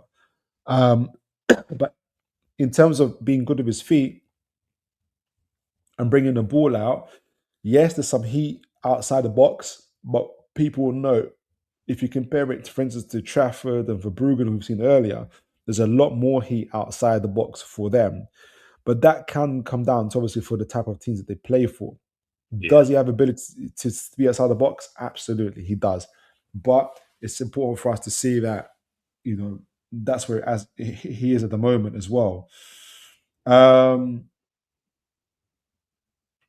Raymond, I was going to be Raymond. You repeat the same message like 5 times. I like the comments, but we get it. We get it. Right. So this is from Data MB, my new favorite data channel, which I've subscribed to, pay money for, folks, because I enjoy watching data, but I also be able to show it to you guys. Now, it shows you 2 radars for him. The 2 metrics for him. One is in red when he played for Red Star the year before when he was 20 years old. And the other one is in green, which is for this year, playing for RC Lens. And you're going to see some real differences in that in terms of the metrics. So there's different reasons why those metrics are different. And we've talked about context before.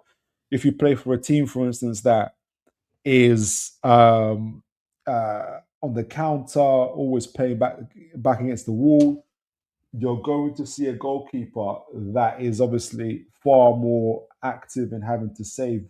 You're not going to see a goalkeeper that's always like passing the ball out. More of a goalkeeper that's having to long ball it most of the time, essentially, right?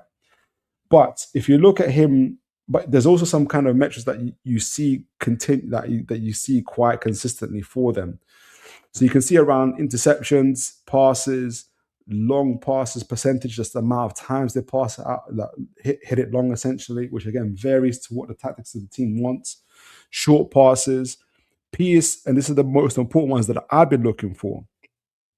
Because so PS or GGA, which sounds very, very complicated. It kind of, you have to just, it's making it sound a lot more complicated than it really should be. But essentially, it's talking about what it means is shots that you're not expected to save, but you save. So it kind of shows you how it's kind of a way of saying like a goalkeeper's overperformance, or kind of being able to pull it out for you, save you, shots that you're thinking are going to go in, but like high XG shots, but the goalkeeper is able to save. For Pope and for Ramsdale is very average, put it this way. But for Mr. Risser, throughout the past 2 seasons, which probably kind of signifies this is how he is. He's performing at a very elite level. He's in the 92 and 86 percentile, respectively, for RC Lens. You expect it to drop off a little bit playing for RC Lens because the quality. So he's moved up a league. So you're going to have players, obviously, who can place the ball better, hit it harder, for instance. But the quality is still pretty much high. It's not like a massive, massive drop off.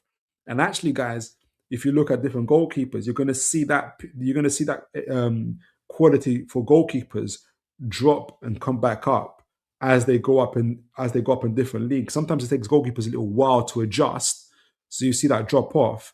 But then maybe the next year you see it springing back up and it's staying there. So that goalkeeper journey is, you have to kind of judge it. It's difficult to judge of how it goes. Anyway, but his typical save percentage as a goalkeeper is maintained, and it's maintained also at a high level. So save percentage is on 79 for Red Star and 82. It's gone up a little bit for RC Lens. So if you're talking about a shot stopper, he's a very good quality shot stopper. Now you'll notice that his passing stats for Red Star is a lot higher compared to RC Lens. Does that mean that he's lost his ability to pass the ball? No. I think it's more of a tactical thing in terms of the difference in both teams, right? But what it does show is that if called upon, can he pass the ball with his feet? Yes. And there's a reason why he plays for France at the youth level. You're going to have goalkeepers that are very good on their feet, which he is, right? So I think it's more of a tactical thing rather than any kind of situation. So I said on the tin, in the earlier situation. Exceptional shot stopper, and also a goalkeeper that is good with his feet. A lot of potential, though, or a lot of when I say potential is when I was looking at him and I got the chance to look at other goalkeepers where there's a bigger sample size. He has a lot going for him. He's moved up the ranks really, really quickly in his professional career. And sometimes, like we looked at Bart Verbruggen last time, who had a similar journey. He moved up the ranks really quickly. But you do also see drop-offs, like as they rise up, because sometimes they do get to a higher league or situation. If it gets to the Premier League, you might see a drop-off. Like for instance, Trafford. Yeah. So Trafford was the first time he was in the Championship was smashing it. Goes into the Premier League and he had a bad time in the Premier League, especially, right? Drops back down to the Championship, gets 14 clean sheets. Smashed it again, yeah. Smashed it again. But Eddie Howe wanted him from the time when he was having a bad time in Burnley. And people were saying why. But if you look at Trafford's kind of career, he's kind of taking the risk and saying he has qualities that I like. Height, ability on the ball. Do you know what I mean? And you're kind of taking a risk. So if anything, the way I was looking at Risser is that he's kind of like a Trafford. Yeah. Where look at Trafford now. And look at Trafford now. Exactly. When he wanted Trafford, people were saying, Brexit, how? He's only looking for British goalkeepers. Look in Europe. He was right. So when I was looking at Robin Risser, I kind of see him in the same stage of his career as a Trafford the first time he went to the Premier League with Burnley, right? Obviously, he hasn't quite had that setback, but the potential is there. I think he's looking at the potential of what he can or cannot do, if that makes sense. After the lot there, Mitch, I mean, is there anything you're kind of like, is there anything that stands out for you when you're kind of looking at him? Like obviously the saving the high XG shots and his save percentage looks fantastic. Like the fact that he did a lot of passing at Red Star. That one at the top, is that short pass completion percentage? Yes. Like I don't look at a lot of these. Is that sort of an average sort of position for a goalkeeper? So it depends. It's a tactics thing. So you can imagine if you're playing for Brighton. Yep. Your short part, the amount of times you're going to be doing short passes is very, very high because of the way they like to play out from the back. But if you're playing for Everton, maybe I'm doing Everton a harsh, but essentially playing the team that doesn't focus on the goalkeeper being part of the build-up is going to be a lot lower. Okay, so is that the percentage of them complete, or is that just the percent they try the long pass? I'm just trying to figure out what that is. Yes, so it's the frequency. So yeah, exactly. Cool. It's the frequency rather than the completion percentage. Yes. Okay, fantastic. Yeah, no, it looks good because that varies there. Like the long passes obviously came down a bit for Lons because they must play a lot shorter game, I suppose. Yes. So yeah, all in all, the stats look good. The two main stats there for me are the save percentage and high XG saves. Like you look at those. And you can see from the Red Star passes that he can obviously play a bit with his feet. So even if he's not fantastic with his feet, there's something you can work on a bit there, rather than like with a Pope that you can see you're never going to get a good goalie with his feet from a Nick Pope. Exactly. So look, all in all, and kind of the key takeaways I got from him in terms of like kind of putting it all together, like putting the journeys together. And it's a short journey. You have to keep this in mind. This is a short journey, right? He's been elite in terms of shot stopping in both seasons. Distribution has been a drop off from 96 to 36, but I think it's more of a tactical thing. It's due to the systems that he's been playing in. Yeah. But his aerial ability is weak if you're looking at the metrics. So I don't know what that's about. Obviously, the scouting reports that we've read have seen, so people that actually watch the game are saying this guy's aerially dominant. So I don't know why there is that particular disparity. That's the part I couldn't put together. And again, I don't think, knowing Eddie Howe, knowing our recruitment team, we're going to choose a goalkeeper who's not aerially dominant. I wonder though, because Trafford had this issue with Burnley. We were talking about this with Burnley. If you remember, that first season was with Burnley, where he was getting trounced by defenders, especially in corners.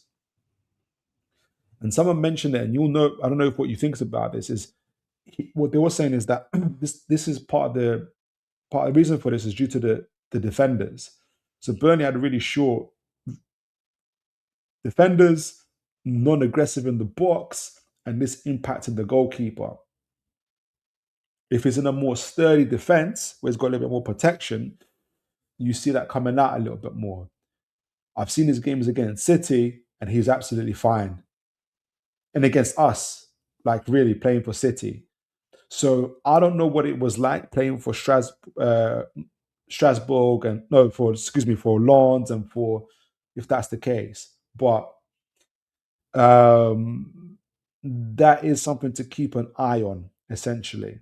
All in all, though, is an elite goalkeeper. His shot stopping is transferable from league to league. That's just something that he's got. Concerns about his command of the box, but that can be maybe something that can be explained. With his feet, he can either hit it long or keep it short. He's good either way. That's where we're at with him. Let me see what, I know a few more people know him in the chat. James says, yes, a little bit for him to move out for his box because he plays in the 3-2-4-1, but at least he has the ability in that heat graph that you could do it. What's that? Yes, a little bit less for him to move out of his box because he plays. Okay, for the heat map, yeah, he plays in a 3-2-4-1, but at the least he has the ability to. Yes, he does. You're right. He does have the ability to do it, absolutely. For Lens, okay, yeah, makes sense. James says, okay, a little bit of information. They've swapped the manager within the last summer, so it's 2 different managers and 2 different styles. Ah, that makes sense. That makes sense, James. That makes sense. And he's adapted. He's adapted between Will Still and Pierre Sarge. James, let me know what you know about his command of the box. Is that an issue? Because the metrics kind of bear out that it is, but the scouting reports are saying, nah, he's aerially dominant. I'd love to hear what you think. Mitch, before we go on to the next goalkeeper and make a comparison between the two, what's the kind of overall take? I mean, the biggest problem, or one of the bigger problems that we have at the moment in our goalkeeping upgrades, is obviously the lack of shot stopping, the lack of quality we have around that. But also having a goalkeeper that's got 2-in-1, can shot stop really well and is good with his feet. So Robin Risser kind of solves that for us if we were to join. For me, my only thing was he's 21 years old, Premier League. Although he showed himself to be able to adapt, James says 2 different managers, 2 different systems. He's also gone from essentially Championship to their version of the Premier League and League R. So he's shown adaptability. But is it too soon for him to start as a first-team goalkeeper in the Premier League, for instance? Would, for instance, the likes of Pope have to have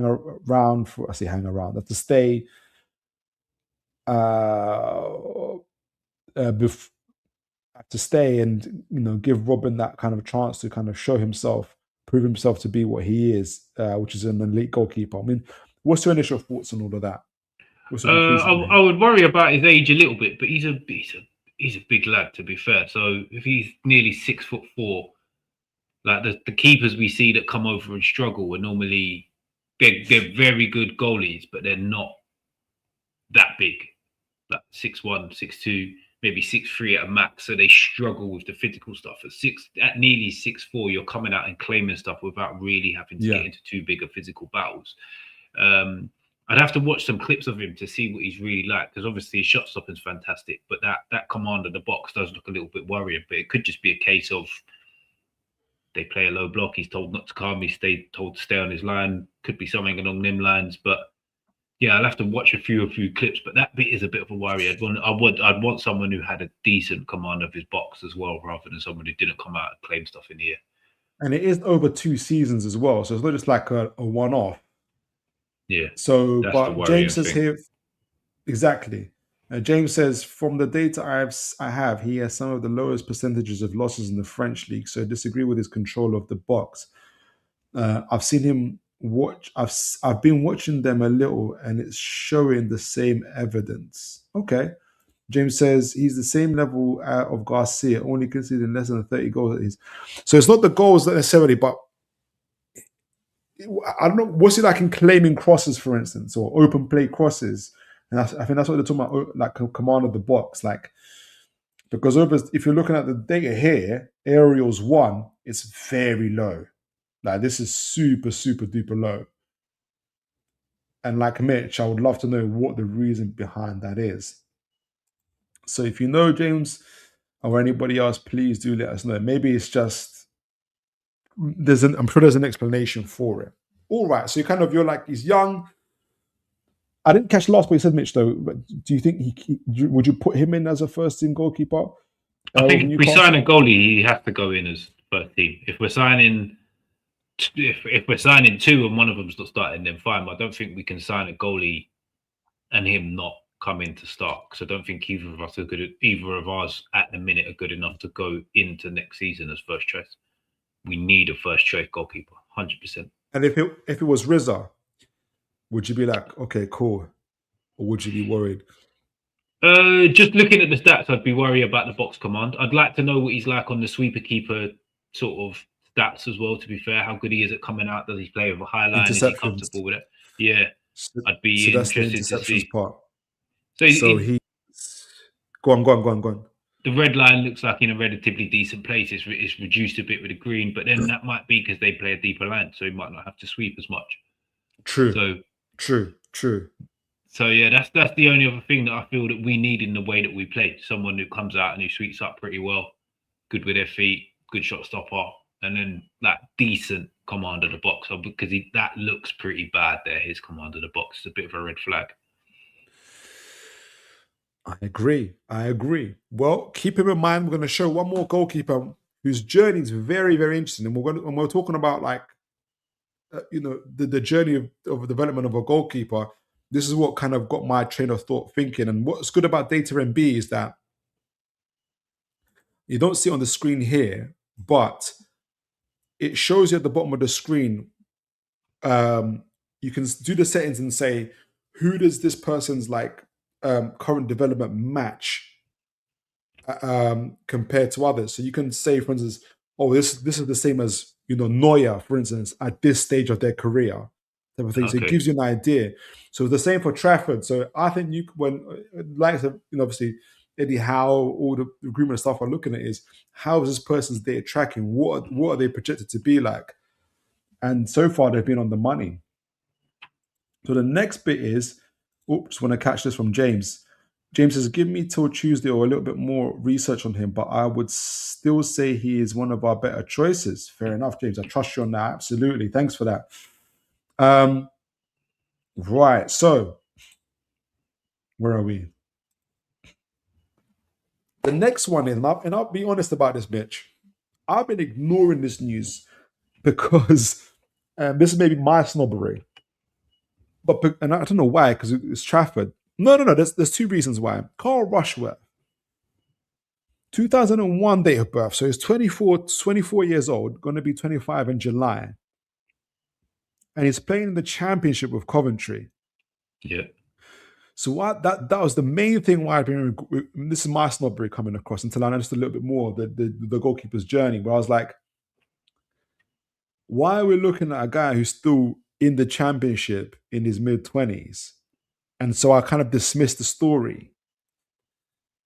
But there's a couple of things about Carl Rushworth. We're going to get into it. He's actually he's actually on loan from Brighton. So he's Brighton's goalkeeper. Brighton knows a little bit about goalkeepers, right? So yeah. and how to develop them. So Carl Rushworth, English goalkeeper, currently at Coventry on loan from Brighton, and known for his sharp reflexes and composure, regarded as a promising English talent. Now, he's only played for England once in the for the under 21 level. Only once in 45 minutes he played. Right, so it kind of came across to me a little bit as I say late bloomer, but I'll let you guys make up your mind. So 24 years old, 6'2", so it's a little bit shorter than Risser at 1.88 meters. Is left-footed. So Rushworth began his professional career with Brighton, still there, after early development at Huddersfield Town. So he might be the goalkeeper that takes over from Bart Verbrugge should he go. To gain more experience, he went to Walsall, Lincoln City, and Swansea City. So there's a lot of information on him. Performing notably in the lower English divisions, his consistent performances led to the Championship loans, including Hull, in 24-25 season, and Coventry City in 25-26 season. So in this season, right? So his playing style, he's known for his confident distribution with his left foot and his excellent excellent shot stopping under pressure. So you see clips of him, for instance, like literally booting the ball long and getting an assist, like straight to the striker type of stuff, right? So Rushworth demonstrates advanced command of his penalty area and effective communication with defenders, traits that have earned him a praise in the EFL Championship. And this is my bad, but I didn't get the author's name for the scout profile, but big up to them. Let me take off this name thing for just a moment. Right, so international career, like I said, he's done 45 minutes of England, represent under 21s in the European Championship. His progression places him among the goalkeepers considered for senior national team. You're wondering why he probably didn't get into that first team. It's because of a certain James Trafford that was England's number one. Right, so recent performances, Championship season, Rushworth has made 30 starts for Coventry this season. He's their number one goalkeeper, recording 9 clean sheets and 93 saves, conceding 35 goals, highlighting his ability as first team goalkeeper. I think those are really impressive stats. Obviously, Frank Lampard is currently Coventry City's manager. Before we get into his contract, have you heard of him, Mitch? What's your kind of initial thoughts on him? I've seen bits and bobs of this guy. And for me, I'm not sold. So if his distribution's decent, he's got very, very long throw on him. His kicking's decent. But for me, he's a bit of a pitter-patter goalie, which means like when he's making shots, he doesn't claim the difficult ones first time or palm them into decent areas. Like he seems to just pat them into dangerous places and hope that he can get the second ball to gather in. And that worries me as for any goalie. Because it's like he's trying to claim it and he doesn't quite claim it and then has to go again. And he does that. He seems to do that quite a lot when I've watched him play. And yeah, that's a worry for me. But his shot stopping is class. His reflexes are class. But that worries me massively. It's where the ball goes after he makes the save. Because it's not like he's trying to push it out. It's like he's trying to claim it and it just doesn't go very far. So he's like scrambling to get it the second time. And yeah, goalies that do that just worry me way too much. That's why it's good to have people like yourselves who watch these games, and James and others. Contract situation, even just very similar to Risser in terms of pay. He's on £6,250 per week. This is bonuses included. So again, in terms of contracts, we're very, very good. Now, expiration here is for the loan. Obviously, it ends with Coventry City, but he has, from what I remember, he's got 2 years plus an option for Brighton to extend. So I think it goes up to 29 or 30 season as well. So there's a lot of flexibility for Brighton to say, we want, a certain amount of money essentially. But otherwise, financial situation, both him and Rizza are very, very flexible for us. Now, heat map. And I wish I put these heat maps besides each other. Well, before I get to the heat map, but injury season as well, situation. Now, bearing in mind he's 24 years old, so he's had an ankle injury. He's had one ankle injury that's taken him out for 17 games for Hull, right, in the 24-25 season. He hasn't had the repeat of that, which is good to see. And it's been healthy since that time. So he's been playing at senior level for about 4 or 5 years. And, it's pretty good. Obviously, 17 games isn't good, but do you know what I mean? For the time he's played, I think it's pretty healthy. Heat map. He's almost got as much core red heat in the penalty box as he does outside of the penalty box. I think what that tells me, especially playing for a Frank Lampard Coventry City, is that they probably play a really high press, high team. And the fact that he's first team goalkeeper lets you know that he's probably good, very good with his feet, and good, is a good super keeper as well, kind of like what you mentioned there as well. So can he do that similar job for Newcastle? Probably. Is what it lets you know. Probably can. Stats. So there's a lot more stats for Rushworth. And I'm talking about the goalkeeper journey. There's a lot more stats for Rushworth, obviously, than there is for Rizza. This covers, though, it doesn't cover the Hull period because obviously he was out for too long. And with Data MB, I think you have to play like 1,000 minutes plus, right? So he played for Lincoln City. I think that's that second, third division, where he played 4,000 minutes there at 21 years old. Then he moved up for Swansea, which I think was League Two, when he was 22 years old, played 4,600 minutes there, before moving up again, to Hull, but obviously we didn't get the minutes for that because he was injured. But then he moved on from Hull for the Championship, maintaining the Championship, playing for City. For Coventry City, where he's done nearly 4,000 minutes there, but done 3,900 minutes there. So that's what it shows you. So if you guys look at the radar, the time is, the first one is Lincoln City, which is in the green. Then it's a Swansea, which is in the pink. And then it's Coventry City, which is in the blue. Now, I'm going to go straight to the save percentages, because that's what I think the biggest problem we have, obviously, at the moment for Newcastle is our goalkeeper's very low save percentages, or average save percentages, and kind of understand where he's at. In the green, when he's at Lincoln City at the lower division, he's like at an elite level. His save percentage is somewhere between, where is it? Normal save percentage normal is 87.8, but then the PSGA is at 87%. So like elite levels in when he's in the League Two with Lincoln City.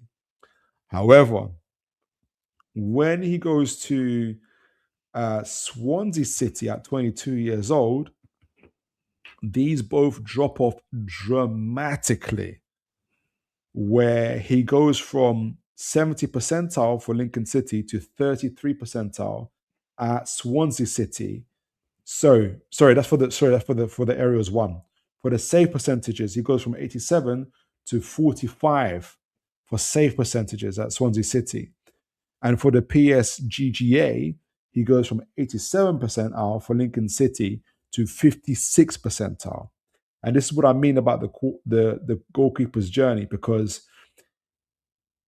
his drop, as the quality has gone up, his save percentage has gone down. Mm-hmm. His save percentage has gone down. However, when he goes up another level to Coventry City Championship, where the shot quality goes up, it goes back up. It stabilizes. It goes back to it goes from 45 percentile to 67 percentile for Coventry City. And then the PSGA goes from 56 percentile to 67 percentile. Now, this isn't unusual for goalkeepers. You go up a level, you might struggle, then you kind of have to refocus, refine yourself, and it goes back up. It happened to Bart Verbruggen for playing for Brighton, so this is not atypical. But maybe it goes back to what you were saying, Mitch, about your kind of concerns about what you've seen him do in live. I mean, what's your thoughts about that? Like, there's a lot of information here. What I think is there's a lot of information here that helps us make some determinations about him. What makes me think that whatever happened at Swansea City isn't necessarily a true reflection, because he's gone up and it's shot back up, essentially. Not back to the same levels, but it's gone back up. Without knowing how these stats exactly work, but the graph would say to me that, well, it would say to me that at Lincoln, maybe he was still doing that, but at a lower level, getting away with it more. Stepped up to Swansea, still doing it, getting punished. But since his reaction time to get to the second ball has improved while he's at Coventry, so maybe he still does it, but now he's making the second save a little bit more. So if you're not getting punished because he's improved, because the times I've seen him most is at Coventry, and he still does do it, but he normally gets away with it. I'm saying that maybe when he was at Swansea, he was doing it, but the second ball was dropping to a striker and maybe scoring. So that levels it out and his save percentage doesn't go up. But at Coventry, he's either getting up and getting the second ball, or potentially getting two saves wrapped into one, which then takes your save percentage up. Right. But if he hasn't made the first mistake in the first place by dropping the first save and knocking it into an area where another shot can come in, he doesn't get the second save. And I think that might be where his step back up again, his reactions from bouncing back up to get ready for the second one maybe have improved. But that's not based on any kind of factual knowledge. That's just what I'd read off this graph based on what I've seen of him. No, that makes sense. And it kind of also, if you look at the aerials one, so command of the box, he kind of goes through a similar journey as his save percentage, where for Lincoln City, he's almost imperious. He's at 70%. Is not exactly imperious, but you want him to be 80, 90, but he's at 70 percentile, which is obviously more than above average.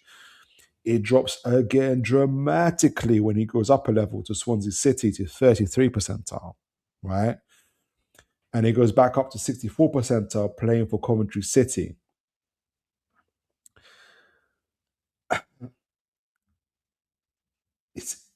It's an interesting one because he's showing that he is growing, he's adapting. And I go back to Risser, where I'm saying everything about Risser in the 2 seasons is up, and up, which is good. But because I haven't seen what that 3rd and 4th season is like, you're like, but what if he has that, a Carl Rushworth season where he drops up and he goes in quality? But that's where you take the risk, because what if he does have another season where he just continues going up and up? But then it could be too late. All the big clubs are swarming, and you don't get the chance to take it. Yeah. Which is what we've done with Trafford. When Trafford was on the valley going down, where everybody's thinking, why are you going for Trafford? The guy was rubbish at Burnley the first time round. And we had the data to say, yeah, but we could take the risk on him. Like, he's good. So Carl Rushworth is in a slightly different, he's not the same as Risser, but he's got a lot more data on him in terms of that. So it's an interesting one. So if you just look at him overall, put it all together, he's obviously in the Championship. He's an above average shot stopper overall, right? Not elite, but he's reliable and consistent, what he's proven to be. His development trajectory, slightly inflated figures at lower level, disadjusted at Swansea before kind of his true level immersion at Coventry City, which kind of shows you that he's a stable, above average kind of baseline after league adjustment. So what will that look like when he's playing for the Premier League? Will be interesting. His distribution is really good, 89 percentile, so he's near enough an elite, and that's been quite consistent. He's well-rounded. He fits a possession or a build-up system, so he's got a good build-up system at Newcastle. I mean,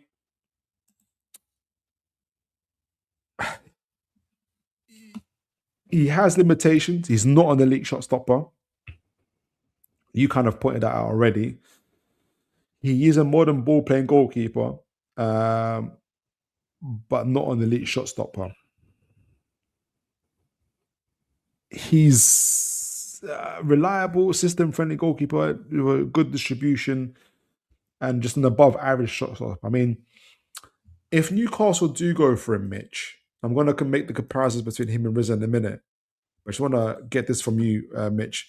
If Newcastle do go for him, obviously they might have other data. No, they will have other data that we don't see. What do you think would be the reason why they've gone for him? I don't want to be disrespectful, but this signing, I can't see it being anything other than if we've lost both the two we've got, then this guy's the backup. I genuinely can't. I haven't seen anything of him, and nothing in the stats to me shouts out starting Premier League goalkeeper for a team that wants to get Europe, or potentially might even be in Europe, or wants to aim to get a Champions League place. He doesn't look like that type of goalie from any aspect to me. So I just don't get it. I don't get it if we sign him unless he is just purely backup. James agrees with you. So C is 23. I don't think it's worth it. And he's not yet in Brighton first team. Shows me a lot. There is talk about him taking over though from Bart Verbruggen. And if that's the case, if Brighton sees something, you have to pay attention if that's the case. But I see what you're saying. I agree with that. But yeah, the stats we can see, and from what I've seen of him when I've watched him play, he's just not a Premier League goalkeeper for me. He's not a top Premier League goalkeeper. Not in the top 8, 9 Premier League goalkeepers for me. Okay, makes sense. If you compare him and Mr. Risser together, I keep thinking of Wu-Tang whenever I say that. Robin Risser, Rushworth versus Risser. Obviously, Rushworth is an above average when it comes to kind of save percent, performance level above average so far in his 4 or 5 years, whereas Risser's performing at an elite level, although we've got less than half compared to Rushworth in terms of years on the pitch. Risser's, high impact shot stopper trajectory. So Rushworth is essentially a consistent above average goalkeeper, whereas at the moment Risser is showing himself to be a true elite goalkeeper. He is showing like true levels of becoming an elite goalkeeper in the 2 years that you've seen on him. Rushworth's strengths are distribution, which is near elite, and he's well rounded. Risser is shot stopping and high impact saves. We were talking about earlier, like essentially saves that goalkeeper shouldn't make, but he is making. I don't know if I forgot if I got more on them. Yes, I do. Weaknesses: Rushworth, shot stopping. Risser, very weak aerial presence. Now we're debating that at the moment, but the data is the data, and limited sweeping. I think that's down to the tactical. So I'm not too worried about the sweeping part because I think that's more tactical. If you compare their profile, Rushworth is modern ball-playing balanced goalkeeper, whereas Risser is an elite specialist shot stopper. Rushworth is a reliable Premier League starter, maybe for a lower Premier League team. Risser is a potential top European goalkeeper, higher ceiling and higher risk, especially if you ignore the weaknesses in what appears to be the weaknesses in the aerial department.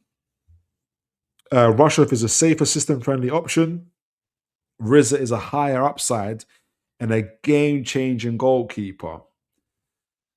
So between the two, Mitch, and I'm gonna give it to the chat as well. You guys have got to give me your opinions, and I'll give you guys mine at the end. Who are you going for, Mitch? I'm going for Risser, hands down.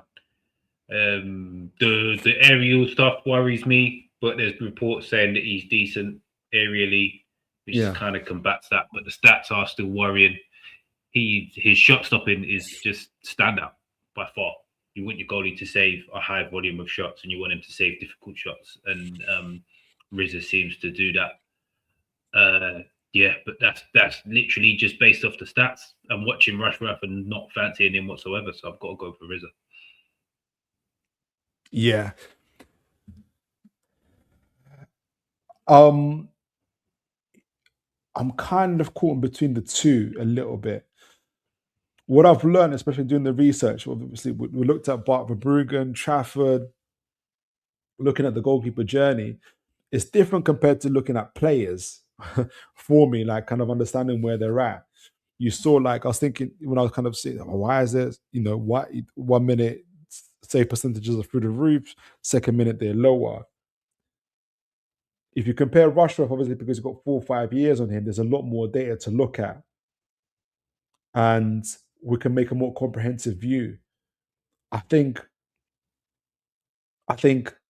what Newcastle have to do with the goalkeeper, and they're looking for an upgrade as well. But I think they're going to have to do this with literally all the players that they're going to bring in. I have a feeling, Mitch, I don't know what you think about this, is just in a wider scope. I think most of the players who bring in, probably if not all, are going to be in the mode of a Rizzo or Rushworth type, where it's potential. You're kind of banking on them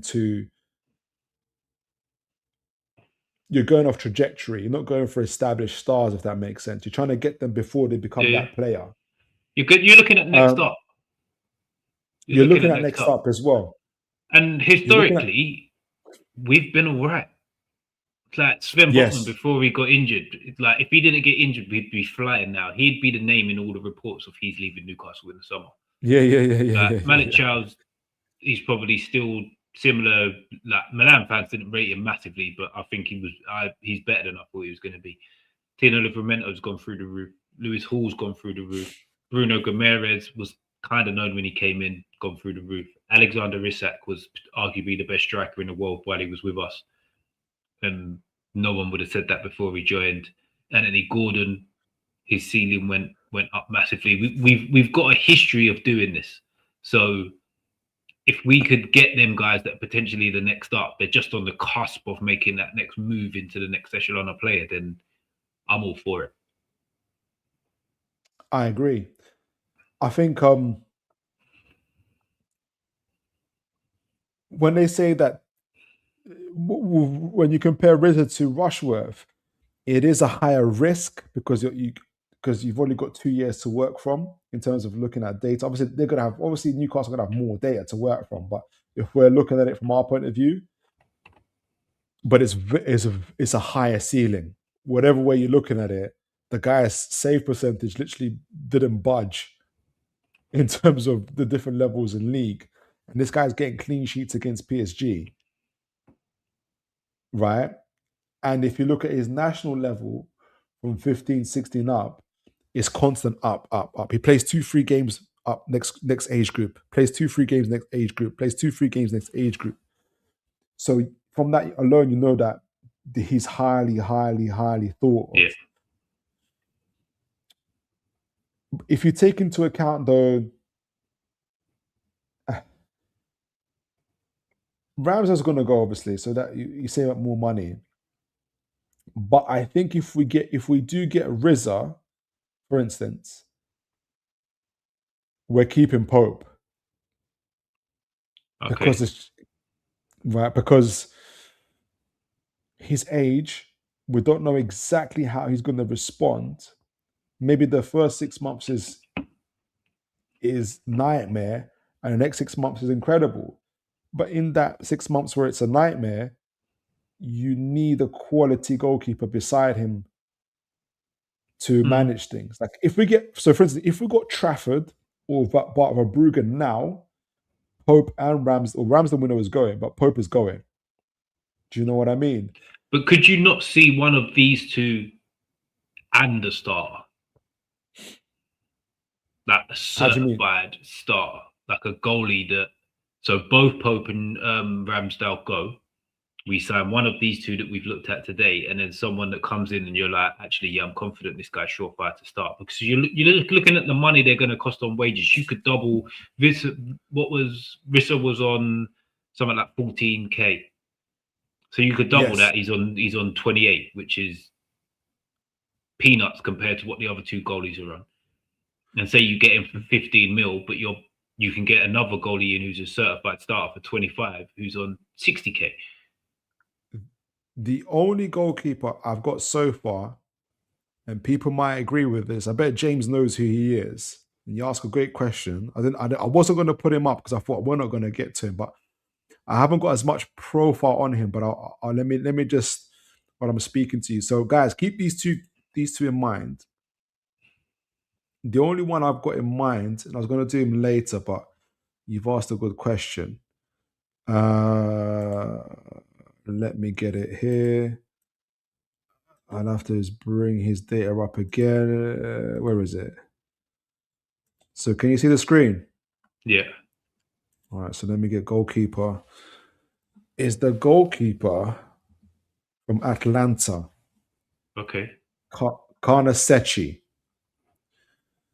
So Carnacecchi is 25 years old. And let me get as much as I can from him. Folks in the chat, let me know if you guys can see. You can see Mitch, right? Yeah, I can see it, yeah. All right, so... Yeah, see, now the blue and the pink there, that's my kind of goalkeeper. Right. And what you're seeing is, for the folks that can't see in the chat, so Carnacecchi, bear in mind Carnacecchi is 25, right? Plays for Atlanta. This is him in the same team, right? The green radar is when he's 23 years old. The pink radar is when he's 24 years old. And the blue radar, which is this year, is when he's 25 years old. So all you're seeing, literally in most metrics, apart from interceptions and passes, which have been the same, is improvement upon improvement upon improvement upon improvement. Now, a couple things. Long passes and as such are, I think, is more, and short passes are a tactical thing. But what you can see, Mitch and others, is that he can do it. He can more than do it, right? But what you can see with his PSGA, so saving above average essentially, and save percentages, it's gone up and up and up and up to the point where he's now 96th percentile of the PSGA. He's elite. He's absolutely elite. And where's the save percentage? Save percentage, where is it? It's the first one, 94. 94 percentile. So from 23, he's gone 79 percentile, 89 percentile to 94 percentile. Aerials 1 is gone from 15 at 23 to 44 to 69. Up, up, up, up, up. Passes completed 36 to 45 to 51.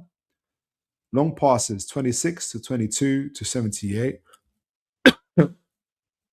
So up and up and up and up. Short passes the same, right? Tactical stuff. So the short answer to your question is a Carnacecchi, right? Yeah.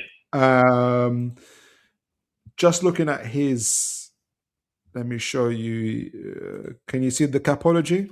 And this is after I kind of have to do a whistle stop tour because I haven't got his like what do you call it, like a what do you call it? His like a good scouting profile on him, like to show, but just to suffice to say that he's pretty good.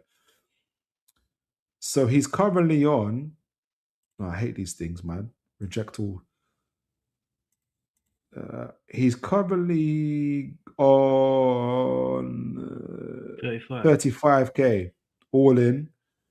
His contract runs out in 2028. So it's a good year, actually, or it's a good period. He's got 2 years left. It's in the period where it makes a club think about, should we sell him or should we keep him? And there was reports to suggest that Newcastle are looking at him. So we've got a third goalkeeper in the fray there. So with Carl Rushworth, Robin Risser, and now Marco Carnacecchi. What's your thoughts? I've got James here saying 77%, 77% save percentage. Marco is slightly lower actually than Robin Risser at 82% save percentage. Yeah, it is slightly lower, but for me, it's Carnacecchi. Like now, you look at that, his high XG saves are high, his saves are high, his aerial duels are decent, his interceptions His save percentage is is 94. His save percentage is 94. Oh, yeah, so it's above Robin Risser's then. I thought the blue looked like it was above. Let me show you Robin Risser. I can compare the two for this year, right? Robin Risser, ROBIN. Obviously, it depends what stats you're looking at, what data you're looking at, but this is data MB. Yeah, look, he is above him. I don't know why Robin Risser's so different now all of a sudden, but no, but Robin Risser, that's what it was. That's exactly what it was when we looked at it. That's what it was. Why Yeah, it was yeah, worrying that his command of the box we was talking about because of the aerial. But that looks like a solid, pretty complete goalkeeper. Yeah, his aerials and his interceptions aren't as high as his save percentages and his XG saves, but like he sweeps up, gets high interceptions. He's decent from balls into the box, which is what you kind of want from him. His Pope in the purple. Very good sweeper keeper. Everything else is falling off a cliff, basically. I'll show you Ramsdale in a minute. Ramsdale. This is this season. Yeah, look. A little bit better than Pope, but it's just not good enough.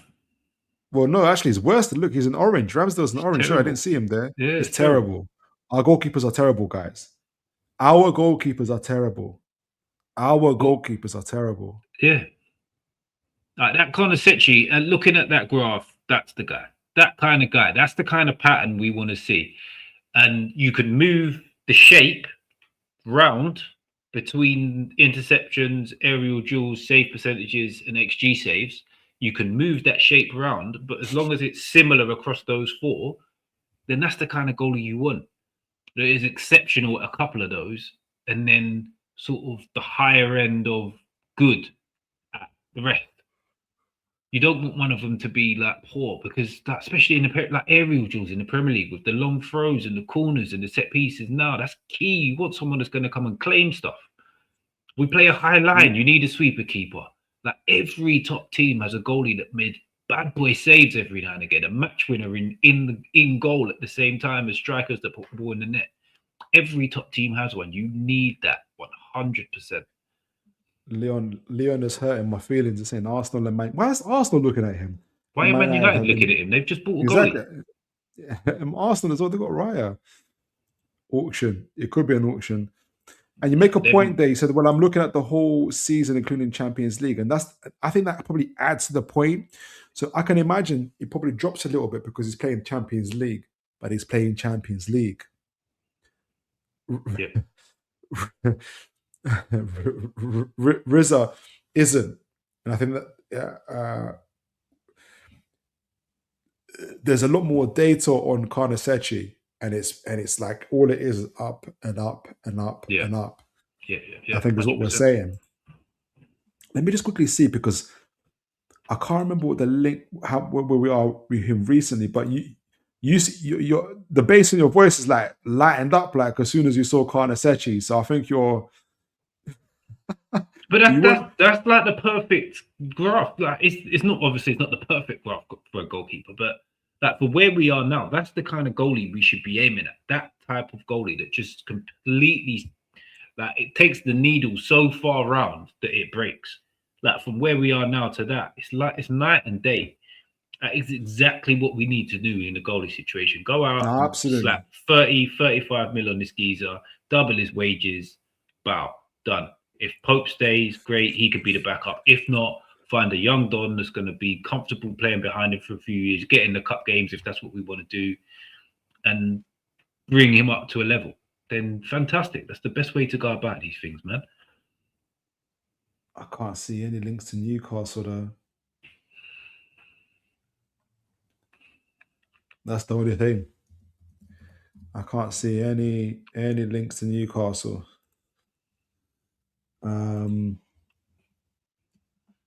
Let me show you this. So Carnacecchi, even transfer feed. So if you just look at Carnacecchi's thing, Juventus, Inter Milan. So people that are chasing the league, basically. Yeah. Hey, but then Juve, Inter Milan, it's a money game these days. It's a money game. It's a money game.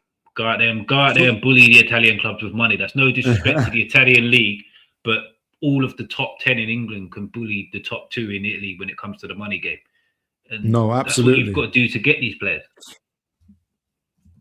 Absolutely. And the thing is, we've got enough. He's on 35k. We can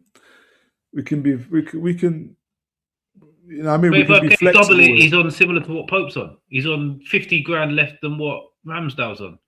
No, exactly. Like, exactly. That's a no-brainer for me.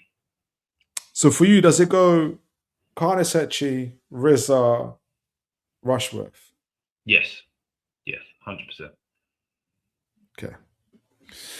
Let us know in the chat. Let us know in the chat. Whoa.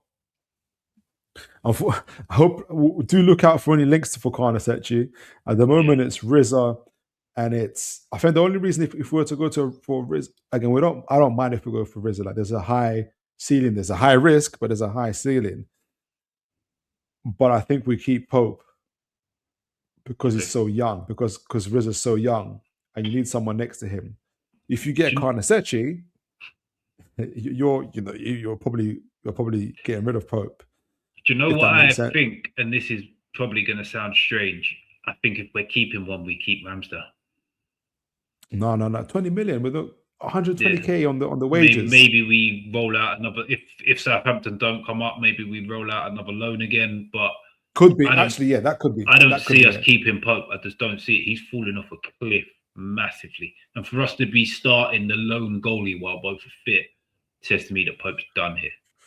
It's only Ramsdale's wages, and the thing is, wages really affect the SCR. It's for SCR. It's rather than before. If the transfer fee can take off the losses and stuff like that, but SCR is forward thinking, and so it's amortization and wages. That's the big thing. 120k is a lot. Like, in terms of that. Let me see what the future people in the chat are saying before we wrap up. James says, even though it's saying 22 million for him, suggested numbers I forgot, 40 million or even higher. If it goes to the auction as Leon, I said Arsenal and Man United are both interested, so it will go to an auction. Is that for? I think that's for Carnacecchi. I'll be surprised if Carnacecchi at his current level goes to Man United or to Arsenal to be a backup. That's madness. If we're losing goalies to go to Arsenal for them to be backup, then boy, we're in a bad place. Leon says we've got so much business to do. I'd rather take the risk on Risser, who's a much better option. But that's just my opinion. No, I agree, Leon. And I think from a financial situation, but also high risk for a situation, high potential high risk situation, it probably is a Risser. James says, well, I keep on thinking of Wu-Tang 36 Chambers whenever I say his name. James says, well, Southampton were kind of a bit of messed up because there was nothing they screwed up because there was nothing they could do about his wages. He basically asked for the same wages as he had before. Yeah, exactly. He's got the Arsenal wages playing in the Championship. James says it won't be a backup for Man United. I can tell you that for that. Ooh, exactly. If he's going to Man United, Lamans has to hit the bench. He has to hit the bench. Thank you, Chess. Thank you. God bless you. A big up to Mitch as well. Take care, James Leon. Folks, you've been absolutely incredible. We caught up on some Newcastle news, or a lot actually, in terms of Gordon leaving or potentially leaving. Talked about our transfer strategy overall and how it's looking. Then we went on to do the match preview, tactical breakdown for the Southampton for the Bournemouth game. But a bit of a reaction with the with the Palace game and everything else. A lot of tactical breakdown there. Gave our predictions and everything else before doing the scouting profile for your man Risser, Carl Rushworth, and a bonus one of Mr. Marco Carnacecchi from Atalanta. And as always, guys, you've been absolutely all phenomenal. Mitch, you've been absolutely incredible as always, putting a 3-hour shift here. Where can folks find you? As always, big up, love coming on the show. Thanks for having me as always. Folks can find me on Where the Owls Sleep, Monday night, 8 p.m. Also, keep your eye out for Fly on the Wall podcast. It's a sit-in podcast, all in the same room. I'm going there Saturday to record a little something. So that'll be up soon as well. So keep an eye out for that one.